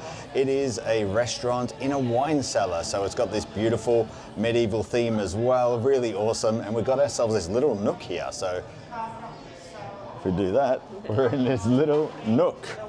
So yeah, so we've ordered a Latvian beer, as well as a Latvian beer snack, which is this garlic bread on rye bread. So this looks similar to the Lithuanian bar snack, but this is much more chunky. So yeah, let's give it a go.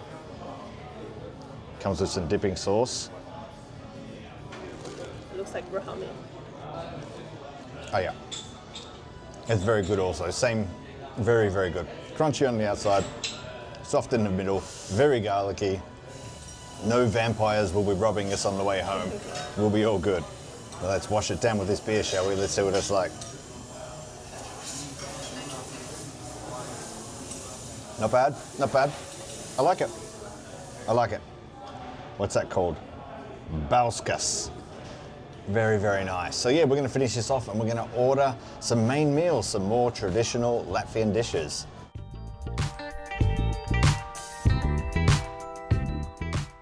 Alrighty, so our mains have arrived and I have ordered pearl barley risotto. So I cannot pronounce the Latvian name. I'll put it on the screen for you, but basically it is pearl barley, some vegetables and some meat.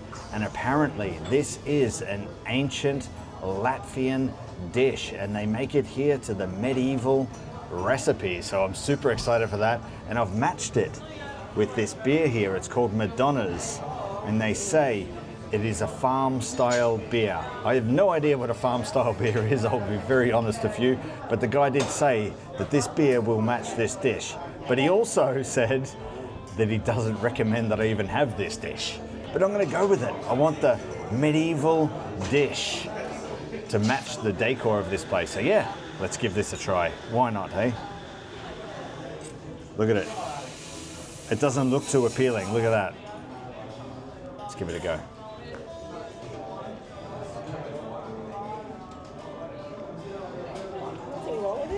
It's good. It's creamy. Obviously that pearl barley's got like a bit of a weird texture, but it's like a meat flavor in there, some vegetables. What's he complaining about? Now let's try the beer that's supposed to pair with Madonna's. Ooh, I was not expecting that. It is slightly fruity. Oh, I can't really describe it. I've never had a beer like it. That is strange. All right. Fair enough. Okay. So what do you got, Nacharia? Okay. So it's traditional Latvian meatball. Oh, that's good. Made according to the grandmom recipe. The grandmother's recipe. We are now at the Latvian Academy of Sciences. So this is a 108-meter skyscraper that was built in 1961, and at the time it was the tallest building in Latvia. So as you can see, it has a Soviet kind of style of architecture, even including some hammer and sickles on the facade there. So there is an observation deck on the 17th floor. We're going to go up there now and check it out.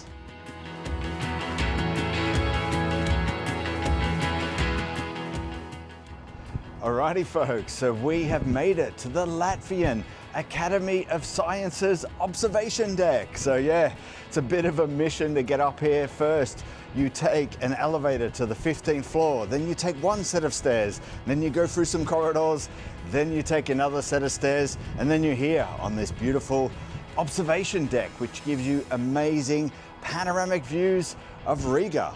So yeah, it was only €8 to come up here, and right now we're the only ones here. Absolutely stunning. So yeah, let's go check out these views, shall we?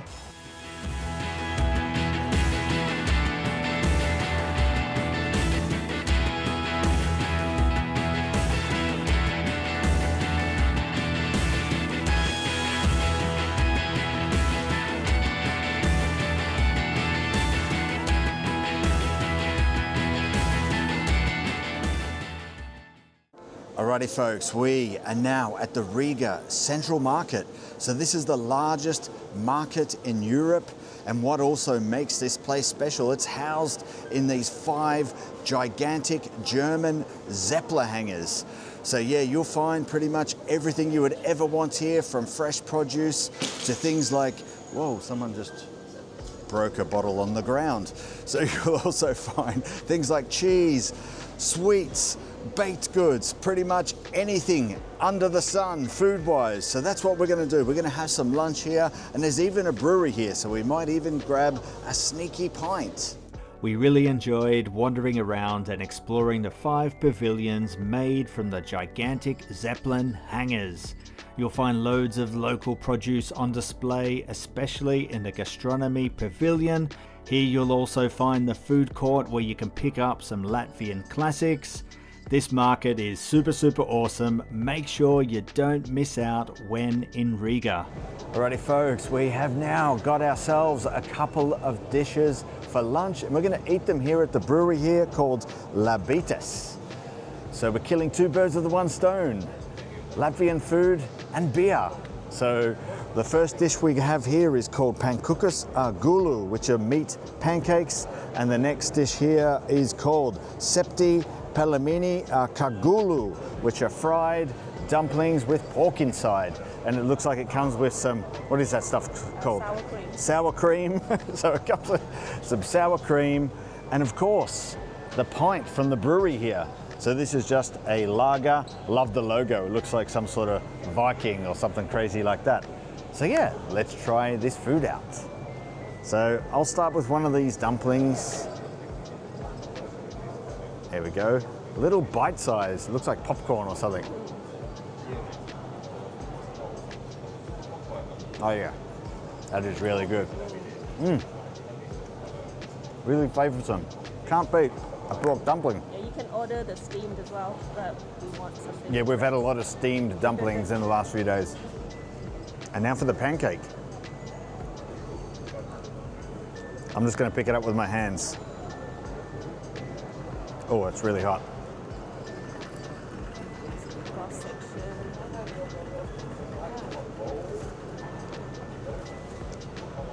Again, same sort of filling as in the dumplings, just a different type of casing. So that casing's a little bit softer, where the dumplings, the fried casing is like really solid. All right, so let's try this pint. Oh yeah, it says it's a lager, but it's more like an IPA, to be honest. Yeah, so yeah, we'll sit here, enjoy this, and then we've got another place in mind after this that includes more alcohol. Our next stop was Riga Black Magic, which is probably the best place in Riga to try the Latvian liqueur Riga Black Balsam. So this shop is decked out like an apothecary from the 17 or 1800s, and all the staff are dressed in period clothing. It really does feel like you've stepped back into the past when you enter the shop. So we ordered a tasting sampler of 4 different shots of Riga Black Balsam. So let's dive in. Alright guys, we're at our next stop, which is called Black Magic, and here they specialize in Riga Black Balsam, which is a dark herbal liqueur. So I got the set of liqueurs here. So this one is plain, this one is berry, this one is cherry, this one is tropical. So yeah, they come in various flavors. They also have lots of chocolates and truffles here, which we got a couple of those. And they have a bunch of other drinks, which Nat got one here, that all have the black balsam in it. So yeah, let's try this black balsam out. I'll start with the original.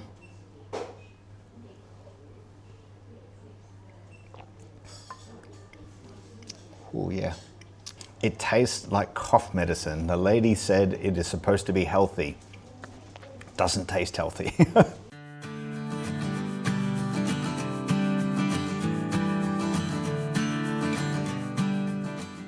Good morning everyone. We are at Martina's Bakery to have some breakfast. So this place is famous because it is Latvia's first bakery. Obviously not this branch here, it's quite new and modern, but you'll see branches of this place all over Riga.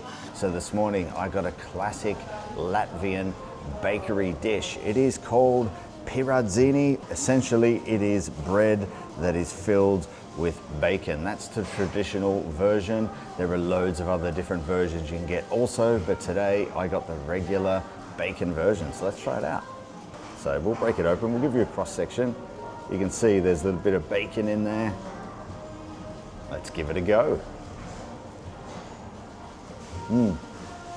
Oh yeah. The dough is really, really soft. A little bit sweet, but then the bacon is a little bit salty, juicy. It's absolutely beautiful pocket of joy.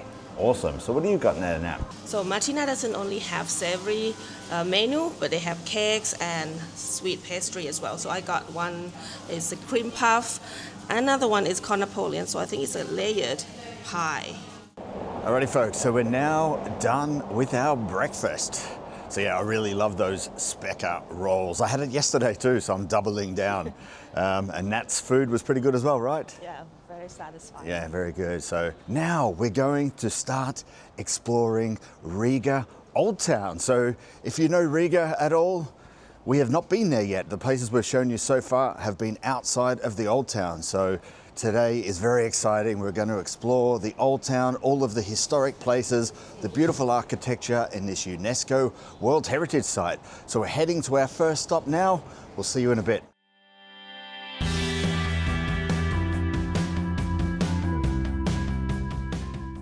Alrighty folks, we are at our first stop, and right behind me is the Lima clock. So this is a historic clock. It's over 100 years old, built in 1924, and its purpose was to help people get to work on time. So the branding Lima was put on in 1936, and Lima is a Latvian chocolate company. So today, while we're here, we're going to try some Lima chocolate. So we bought this yesterday in preparation for this. So let's give it a go. What flavor did we get? What is that? Almond. Almond, and I don't know, is that a waffle or something? Oh! It sings a song! This is unplanned. Oh, such a lovely song. Oh, that's awesome. This was totally unexpected. I didn't know it played a song. And while the music is playing, my chocolate eating theme music. Let's try this Lima chocolate.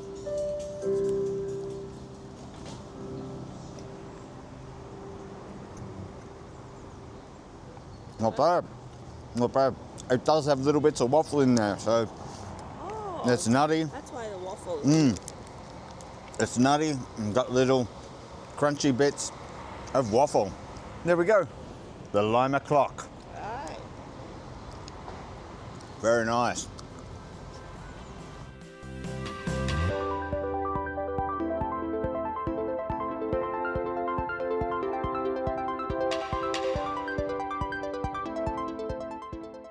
Alrighty folks, we are at our next stop, the Swedish Gate. So this gate was built in 1698 during Swedish rule, and it's the only remaining gate that was part of the old city walls in Riga. So apparently the local legend says it gets its name because there was a girl who was having a relationship with a Swedish soldier, and this is where they would meet, out in front of these gates. So yeah, pretty cool story and a beautiful spot around here, really beautiful architecture, and there's still a part of the wall past here that you can see. So yeah, let's continue to our next stop.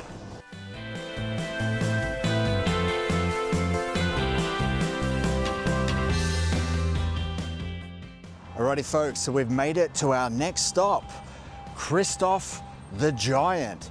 So he is a legendary person here in Riga with an epic mythical story behind him. So apparently Christoph lived right beside the Daugava River here in a wooden shack, and he used to carry people across the river on his shoulders. And then one night he was sleeping and he heard the cries of a baby. He got up and carried this baby across the river, and along the way the baby got heavier and heavier until the point he was so exhausted, when he got across the other side he collapsed and fell asleep. And when he woke up, he found a pile of money in a chest right where the baby was before he fell asleep.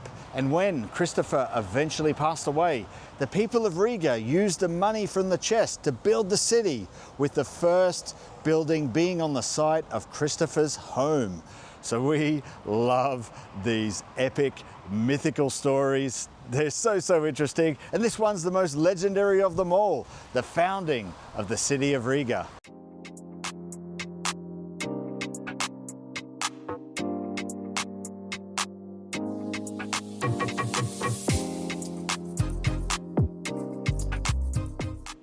Alrighty folks, we're now having a break for lunch, and we're at a place called Lido, which is an institution here in Latvia. This restaurant is kind of like a canteen style, where you grab your tray and your plate and you go up to the front and have various dishes. You choose what you want and they kind of slop it onto your plate, so it doesn't look pretty.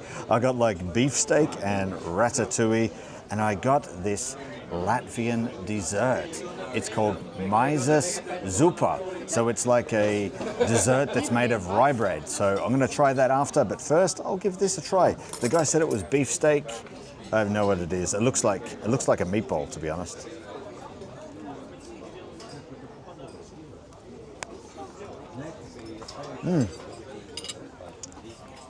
Nice creamy mushroom sauce, beautiful. So yeah, you even got to pour your own beer. That was so awesome. Nothing better than pouring your own beer. And it was some sort of Lido brand or Lido brand. Not sure if it's going to be any good. But yeah, we'll eat this and I'll try this dessert once I'm done. So I forgot to mention earlier that we are at the Old Town branch of Lido. There are branches all over the city. We saw one inside of the central station and it looked to be really, really nice. It had like really cool decor and stuff and it's less busy. This one's super, super busy. So I'd recommend going to the central station branch. Just one thing on the food, it was really, really nice, but it is very simple food. So don't come here expecting anything fancy. It is just simple comfort food, that's all. So let's try this dessert. So essentially it's made of rye bread. Apparently there's spices, fruit, and there's whipped cream on top. Let's try it out.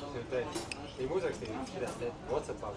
at that. It's got a weird consistency. It's kind of, I don't know, really soft. Let's have a look. Soggy bread.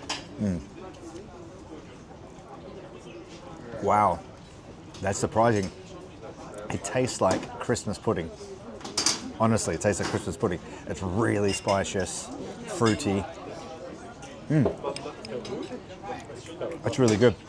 It's got a real weird texture. It's almost like the batter of Christmas pudding. If you've ever made Christmas pudding and you made the batter, that's what it tastes like. Ooh. Yep, it's good. Our next stop was in Town Hall Square, where you'll find the most iconic building in Riga, the House of the Blackheads. It was originally built in 1334. The House of the Blackheads was a guild hall for unmarried foreign merchants. A very specific criteria for entry here, but keep this building in mind, as it's not the last we'll hear of the Blackheads, as they'll pop up again in our next video in Tallinn. Right out in front of the House of the Blackheads, you'll find the site of the very first ever public Christmas tree from 1510. We love ourselves a Christmas tree. They've marked the site with this concrete and they've installed this pretty cool looking copper Christmas tree. Is it copper? Some sort of metal. But yeah, pretty neat.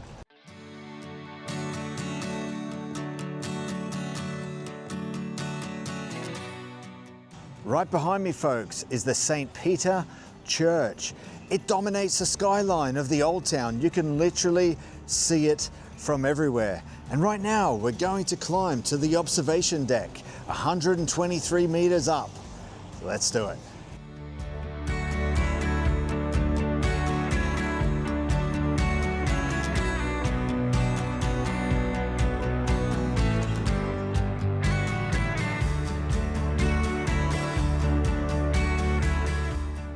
Alrighty folks, so we've made it to the viewing platform.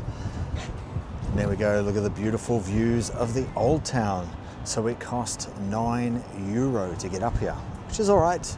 A little bit more expensive than I expected, but still amazing views.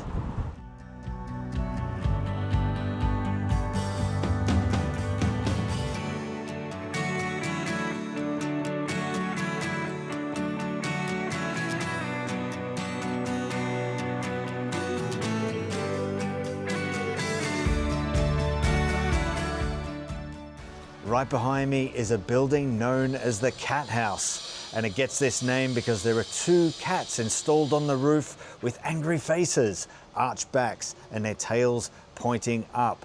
So there are multiple legends associated with these cats. They all have kind of similar stories. So basically it goes, the owner of the house had a grudge against the Great Guild or the town hall, and he installed those cats on the roof with their butts facing those buildings.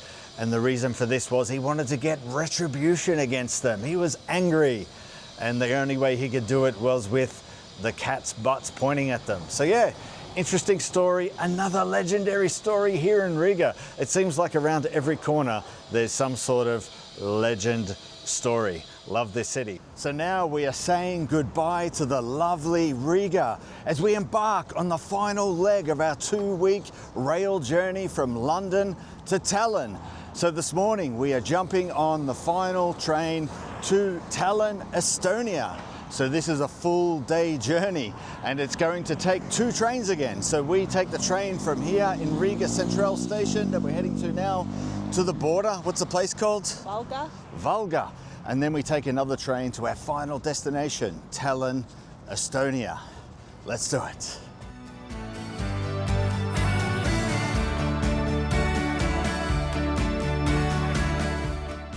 So it's been 2.5 hours and we've made it to Volga, as you can see on the sign there.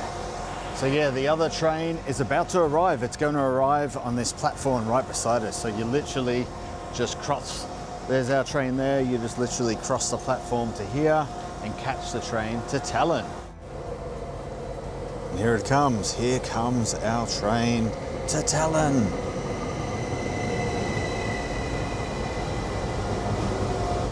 Alrighty folks, so the train has now pulled out of Valga. So we've got a 4.5 hour journey before we arrive in Tallinn. So a little bit of information about Valga. So it is a town that is divided in 2. One half is in Estonia, the other half is in Latvia. So where the train stop is, it is actually in Estonia. So we were in Estonia at that point. And right now we are traveling all the way here up to the north of Estonia. So yeah. See you in Tallinn.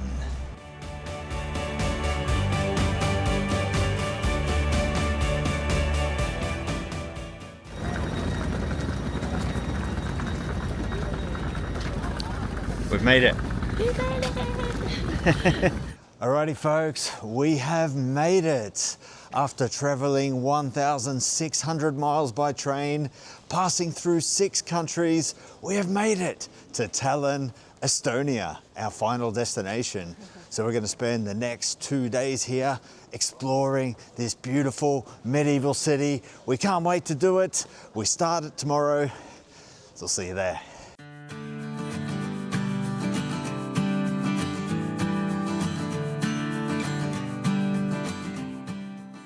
Good morning folks, and welcome to Tallinn. So this morning we're going to start exploring the city, and there's no better place to start than right here at the Viru Gate, which is the original 14th century entrance to the city. And you can see it's flagged by these 2 iconic giant towers. Really beautiful spot. So yeah, we're going to start exploring the city from here. So let's keep moving.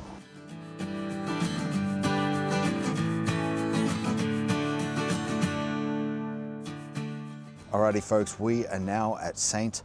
Olaf's Church, which is this gigantic Gothic style church behind me. It's so big you can't fit it all in. And it was once, at one time, the tallest building in the world. So yeah, and it was also used as a KGB surveillance tower at one point. So there's lots of history here. I'm gonna go in soon and hopefully explore the church and climb the tower. Let's do it. Alrighty folks, so we're now climbing the tower of St. Olaf's Church. So apparently we have 258 stairs to climb, and at the viewpoint we'll be 60 meters above the ground. Check out this stairwell. Really rough, medieval looking stairs. Really cool. Oh, here we go. Wow, this is really, really cool. It's awesome. We have made it on top of the world. Views up here are absolutely stunning. You can walk all around the outside.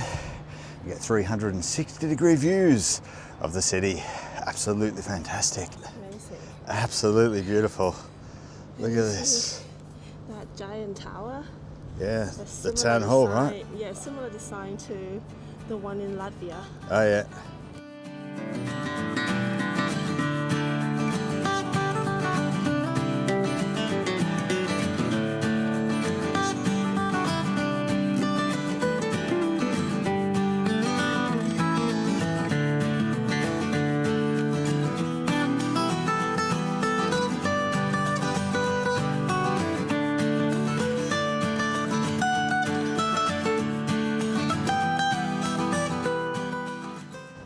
Wow, look how tight it is walking around the top of the tower. Touch on your side. Yeah.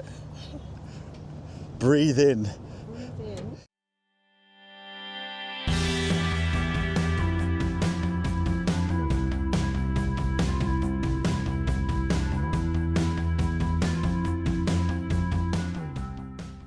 Alrighty folks, so we are now at Helman Tower. So here we get to climb one of the towers on the old city wall. And there's also a stretch of the wall that goes on for about 200 meters, which is one of the largest stretches of city wall in Europe. Really beautiful from here, check it out. Check this out. Well, we can look outside, hello, and then walk along this beautiful section of wall. Fantastic, eh? €4 per person. How's Cash that? only though. Yeah, cash only. Don't forget your cash. Tallinn has some of the best preserved medieval defensive walls in Europe, and climbing the iconic towers and walking along the walls is a must when visiting the city. It is such an amazing experience to walk on this stunning piece of history and get amazing views of the sea of terracotta roofs in the old town. All right, so let's climb to the top of the tower. Let's do it. Ancient steps. Yeah, they're not even. Oh, look how thin it is. Oh boy. Wow. Very narrow. Oh. Okay, here we go. Oh, I thought we'd be able to see something. There's a little hidey hole here. Oh yeah, we get a little view of the city. Look at that. Nice.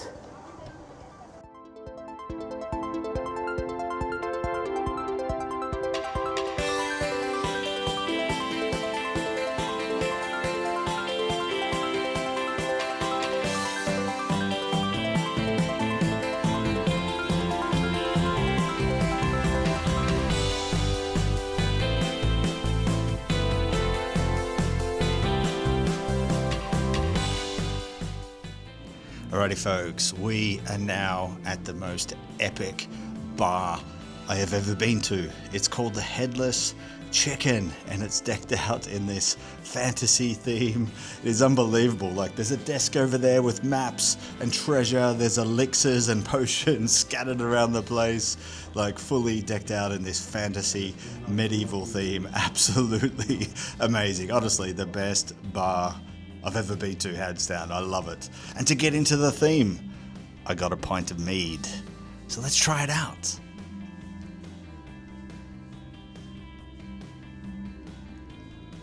Ooh. That has a strong honey flavor compared to the other ones I've tried, but very good. More of a beer and honey mixed together, but very strong honey. But yeah, amazing. We're gonna chill in this tavern, maybe sing a few songs and I don't know, meet a few adventurers. So yeah, we'll drink this up and then we'll move on to the next spot.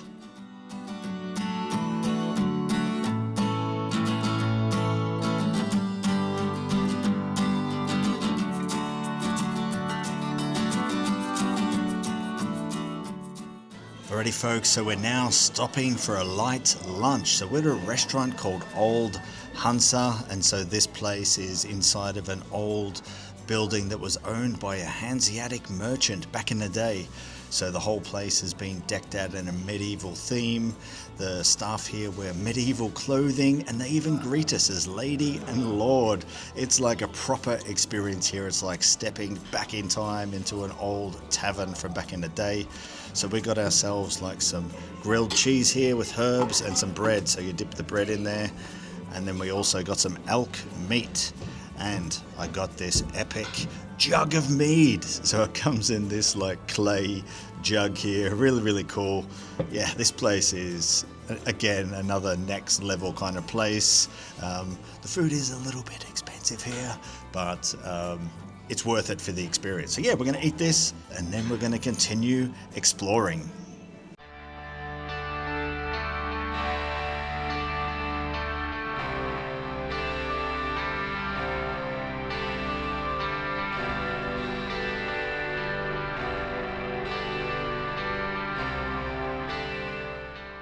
Alrighty folks, we are now in Town Hall Square, which is the heart of Tallinn. It's filled with cobblestone streets and surrounded by these beautiful, colorful buildings. And also the town hall, the Gothic town hall that has been here since the 1300s. And that's what we're gonna go explore now.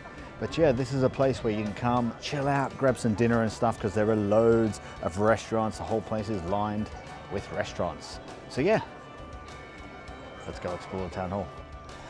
Alrighty, so epic fail, guys. The town hall is not open. It's only open between June and August, and it's now September, so we missed it by a couple of weeks. So if you come between those times, check out the town hall, let us know what it's like. So now we're going to a couple of viewpoints. So it's another day of viewpoints, people, so let's do it.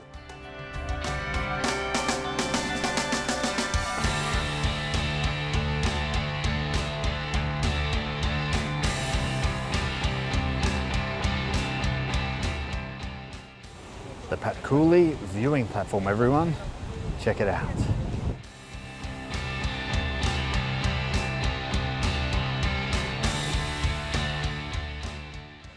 Alrighty folks, so that was the Patkuli viewing platform. Amazing views of Tallinn from there, with all the little towers poking out of the trees and the, sweeping view of the city. Absolutely stunning. Like, so far we are loving Tallinn. It's so beautiful.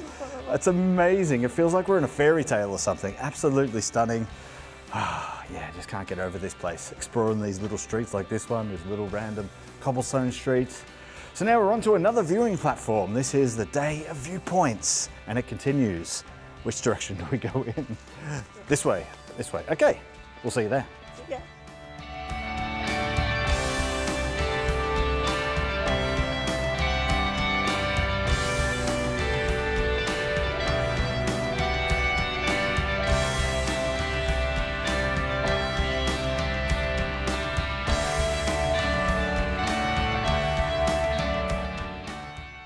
Alright, so those were the two viewing platforms, both with similar views, just different angles.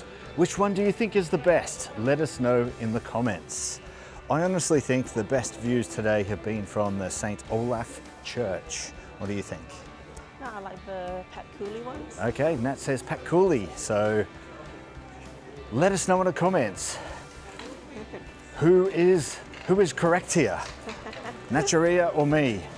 There's no Whose correct. opinion No of right or viewpoint wrong. wins? No right or wrong. Come on, we need a winner. We need to decide which viewpoint is the best out of the three. Let us know.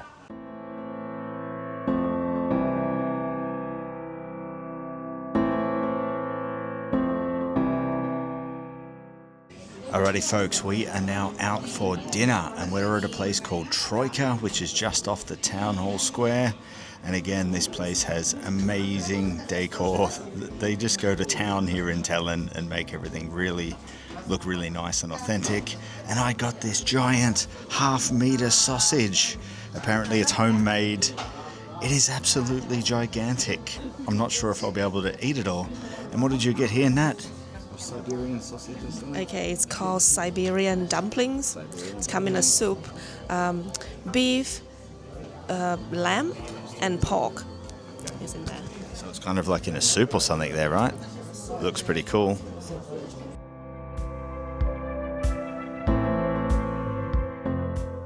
All right, so that place was really awesome. They had a guy playing traditional music, right? Yep. And some traditional dancers come out. Yeah. I'm not sure if it was Estonian, it might have been Russian.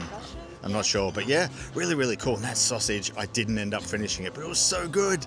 Like, it was like the meat wasn't really ground up. It had like chunks of meat in there. It was really fatty, garlicky, awesome. Really cool place. Yep. Anyway, we'll see you guys tomorrow.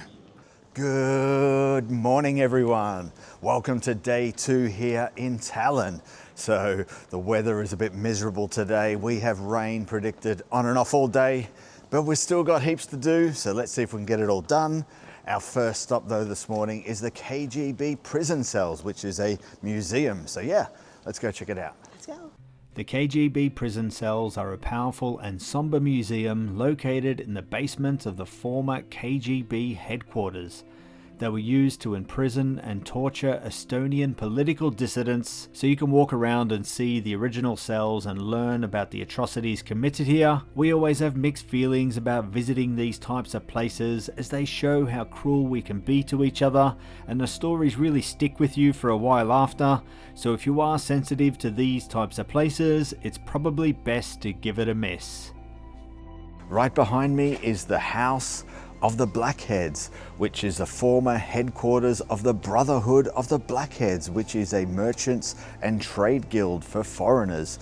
So yeah, if you remember our video in Riga, there is also a House of the Blackheads here. So they had two headquarters, one here, one in Riga. Pretty awesome piece of history there.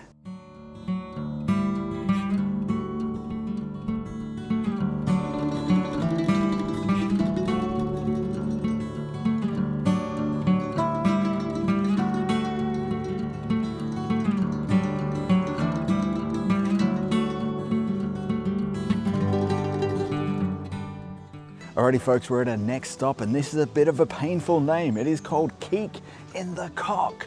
So this is a museum and bastion tunnels. So yeah, let's go inside and explore this place. Have no idea what to expect. Let's check it out. Alright, so now we're inside. So it costs 16 euros, and that gives you a ticket to explore the fortifications that we're walking along now, as well as the tunnels. You can get a cheaper ticket that's just the fortifications or just the tunnels. We got the combo though, so we can explore both, which is really, really cool. The ticket gives you access to a fairly large section of city wall that also houses a small museum, as well as to Keek in de Cock, a 15th century artillery tower with a name that means peek into the kitchen, as soldiers who were posted here back in the day would say that they were so high that they could see what people were cooking down their chimneys. Alright, so now walking back along the walls here after going to the cafe museum. Never thought I'd ever go to a cafe museum, and also inside of this medieval fortress. Who would have thought? Alrighty folks, we are now in Keek in the Cock. Again, amazing museums here, lots of interactive displays, loads of information. Now we're climbing the tower. Hopefully we'll make it to the top soon. Oh, it's up here. Is this the highest we can go? I think so. Yeah, there we go. We're at the top. Inside Keek in de Cock, there is a museum that tells the history of the fortifications around the city. So this is a really cool place to visit, as you learn all about the towers and walls that you've been climbing and walking along. And there is also a really cool section that tells the history of the Brotherhood of the Blackheads, with information on some of its members and the role they played in the city. There we go, nice views from up here, right? Very, very cool. Nat is going to test her hand as a sword fighter. How's she gonna go? Try again. Did that mean you fail? Here we go, folks. Entering the tunnels.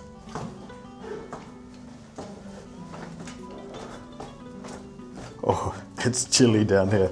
There's a big temperature difference between the tunnels and the tower. Alrighty folks, here we go. Deep inside of the tunnels here. Wow, it looks really cool. Alrighty, we are deep underground now, inside of the bastion tunnels. This is really, really cool. The bastion tunnels were originally built in the 1670s to conceal the movement of troops and ammunition throughout the city. There was about 1.3 kilometers of tunnels built, with about 470 meters available today to explore. Inside you'll find displays and information about the tunnels' different roles over the years, and stories of those who used them. So we had a lot of fun exploring the tunnels and learning about the history, so definitely get the combined ticket so you don't miss out on this unique site in Tallinn. Apparently, ghosts lurk in these tunnels.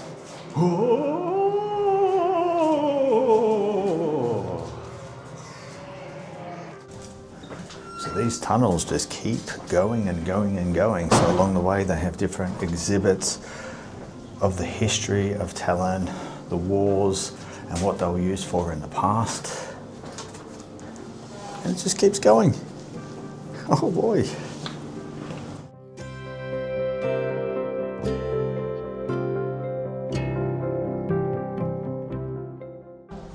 Alrighty, so we're now outside of the Bastion tunnels. We started up here and now we've ended up in this square here. Like here's this monument here and a big square with this church just outside of the old town.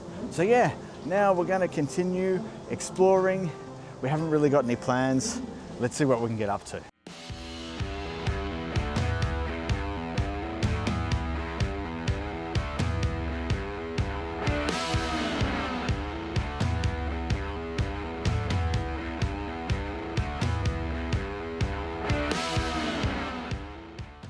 Alrighty folks, so we've found a bar to have a pint at. This place is called Vilnius, and it's another bar that's inside of a cellar. So this place has a really cool vibe. It like has all these like pillars and stuff going on, and they have these like really long wooden bench seats to chill at. Really cool. You can rest your beer up here.